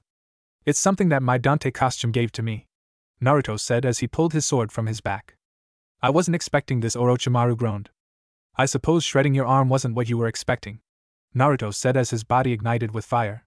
"I haven't used these powers before, because I was waiting for just the right opponent to use them on," he shouted as he blasted a bolt of fire towards Orochimaru, burning his arm off to the nub.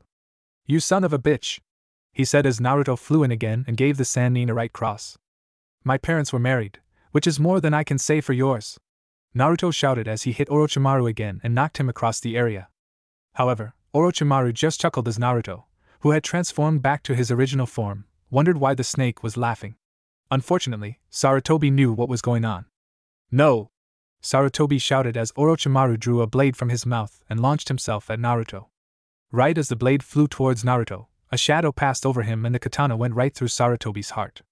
"No!" Naruto said as he grabbed the sword so that Orochimaru was in close.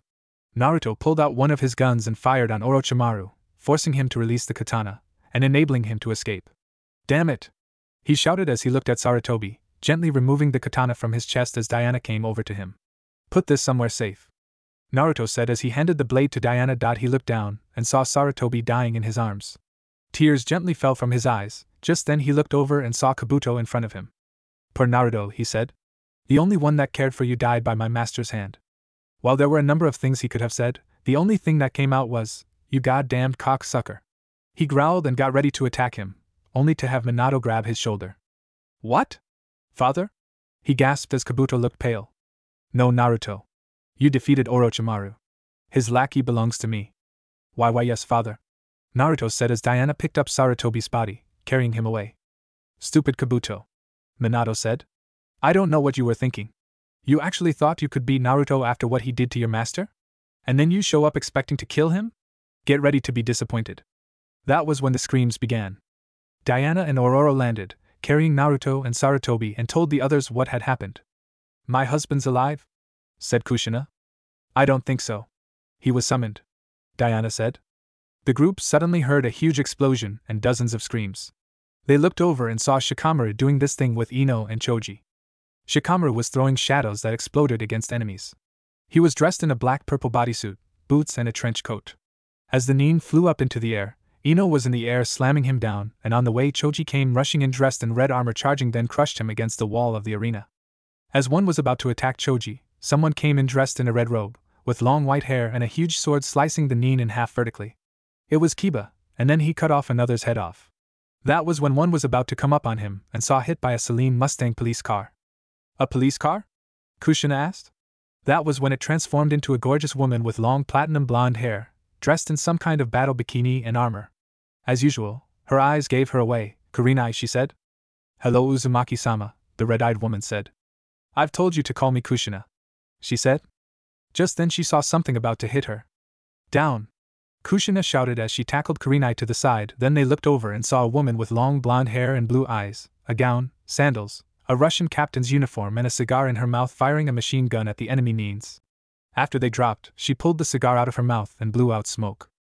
They looked over and saw her. The destroyed left eye and the blue eye revealed who she was. "Taicho-sama?" said Kurinai. "Hello, Kushina, Kurinai-chan," she said. "So shall we help?" The team nodded and charged back into battle as Naruto stared at the dead body of the older man. "Naruto?" Diana said to the boy. "There is nothing we can do for him." "Actually, I think there is," he said as he pulled out the summoning scroll he used for the Amazons. He preformed the proper signs and caused both the scroll and the body of Sarutobi to glow brightly. Diana just watched as a mirror image pulled out of Sarutobi's body and was pulled into the scroll. "There, it's done." "Done? What did you do?" Diana asked. "I transferred Ji-san's soul into the summoning scroll. But it'll be a while before we can summon him back. Until then Naruto! What's wrong?" Diana asked as Naruto slowly put the scroll into his jacket. "Took a lot out of me," Naruto wheezed as he fell onto the ground, exhausted. "Whoa. He really must have burned a lot of energy to preform that technique," Diana said as the others came up to them. "The fight's over. The remaining sand and sound are retreating," Kushina said. "Then the only thing that's left is Sarutobi's funeral," said Kushina as Diana and the other Amazons disappeared. Naruto was carried to the hospital, the scroll having been tucked into his jacket. And naturally, with Naruto unconscious and Diana gone, No one knew that Sarutobi's soul was inside the scroll. Konoha was in a state of civil unrest and without leadership following Sarutobi's death. Naruto and the younger ninja were resting up after their various fights with Sand and Sound Ninja. There had been no further attacks and no indication that either group was going to try again anytime soon. And meanwhile, in the Hokage's office, Sarutobi's teammates, some of the clan heads and Jiraiya were there meeting with Minato, who was looking out the window. Kushina came up behind him and slowly wrapped her arms around him. His own hands came up and her arms in place tightly, glad to finally feel the touch of his love again. The village needs a leader, Kohara said. Minato, they need you again. Minato snorted and pulled away from his wife. They need me, huh? He said, and where were their loyalty when my son needed them, huh? And don't give me this that demon isn't your son bullshit either. I know better than anyone what I did to my son, and how this village treated him. And if what Kushina told me is true, Kyuubi's gone, so there's no worries over him anymore. But Minato said the Haruno clan head until Kushina shut her up. Why don't you just shut up, BCH? She said, Naruto did nothing to you or your family of little targets. Little targets? Yeah, little targets. You used to think Naruto in orange was a perfect bullseye. Well, at least he doesn't have pink hair and a huge forehead. Why don't you shut up, swirl slut? Who's going to make me forehead beat CH? You. Minato quickly got in between them and calmed them down. Alright, that's enough. He said, this is getting us nowhere. Kushina plopped down into the chair in front of the Hokage's desk. Look, we got enemies inside and outside of Konoha right now. We don't need this infighting. No, said the Haruno head, what we don't need is that whirlpool freak BTCH and her demonic children. Well, at least my children aren't schizo, Kushina shouted. Schizo? Jiraiya quickly got into this, holding the Haruno head back while Minato was rubbing his temples, trying to ward off a headache. Alright, that's enough. He screamed, I don't see how Sarutobi handled this. Minato groaned. He didn't, Hamura said. Minato rubbed his eyes, alright. Listen up, anyone that wants to go to New Whirlpool, they can.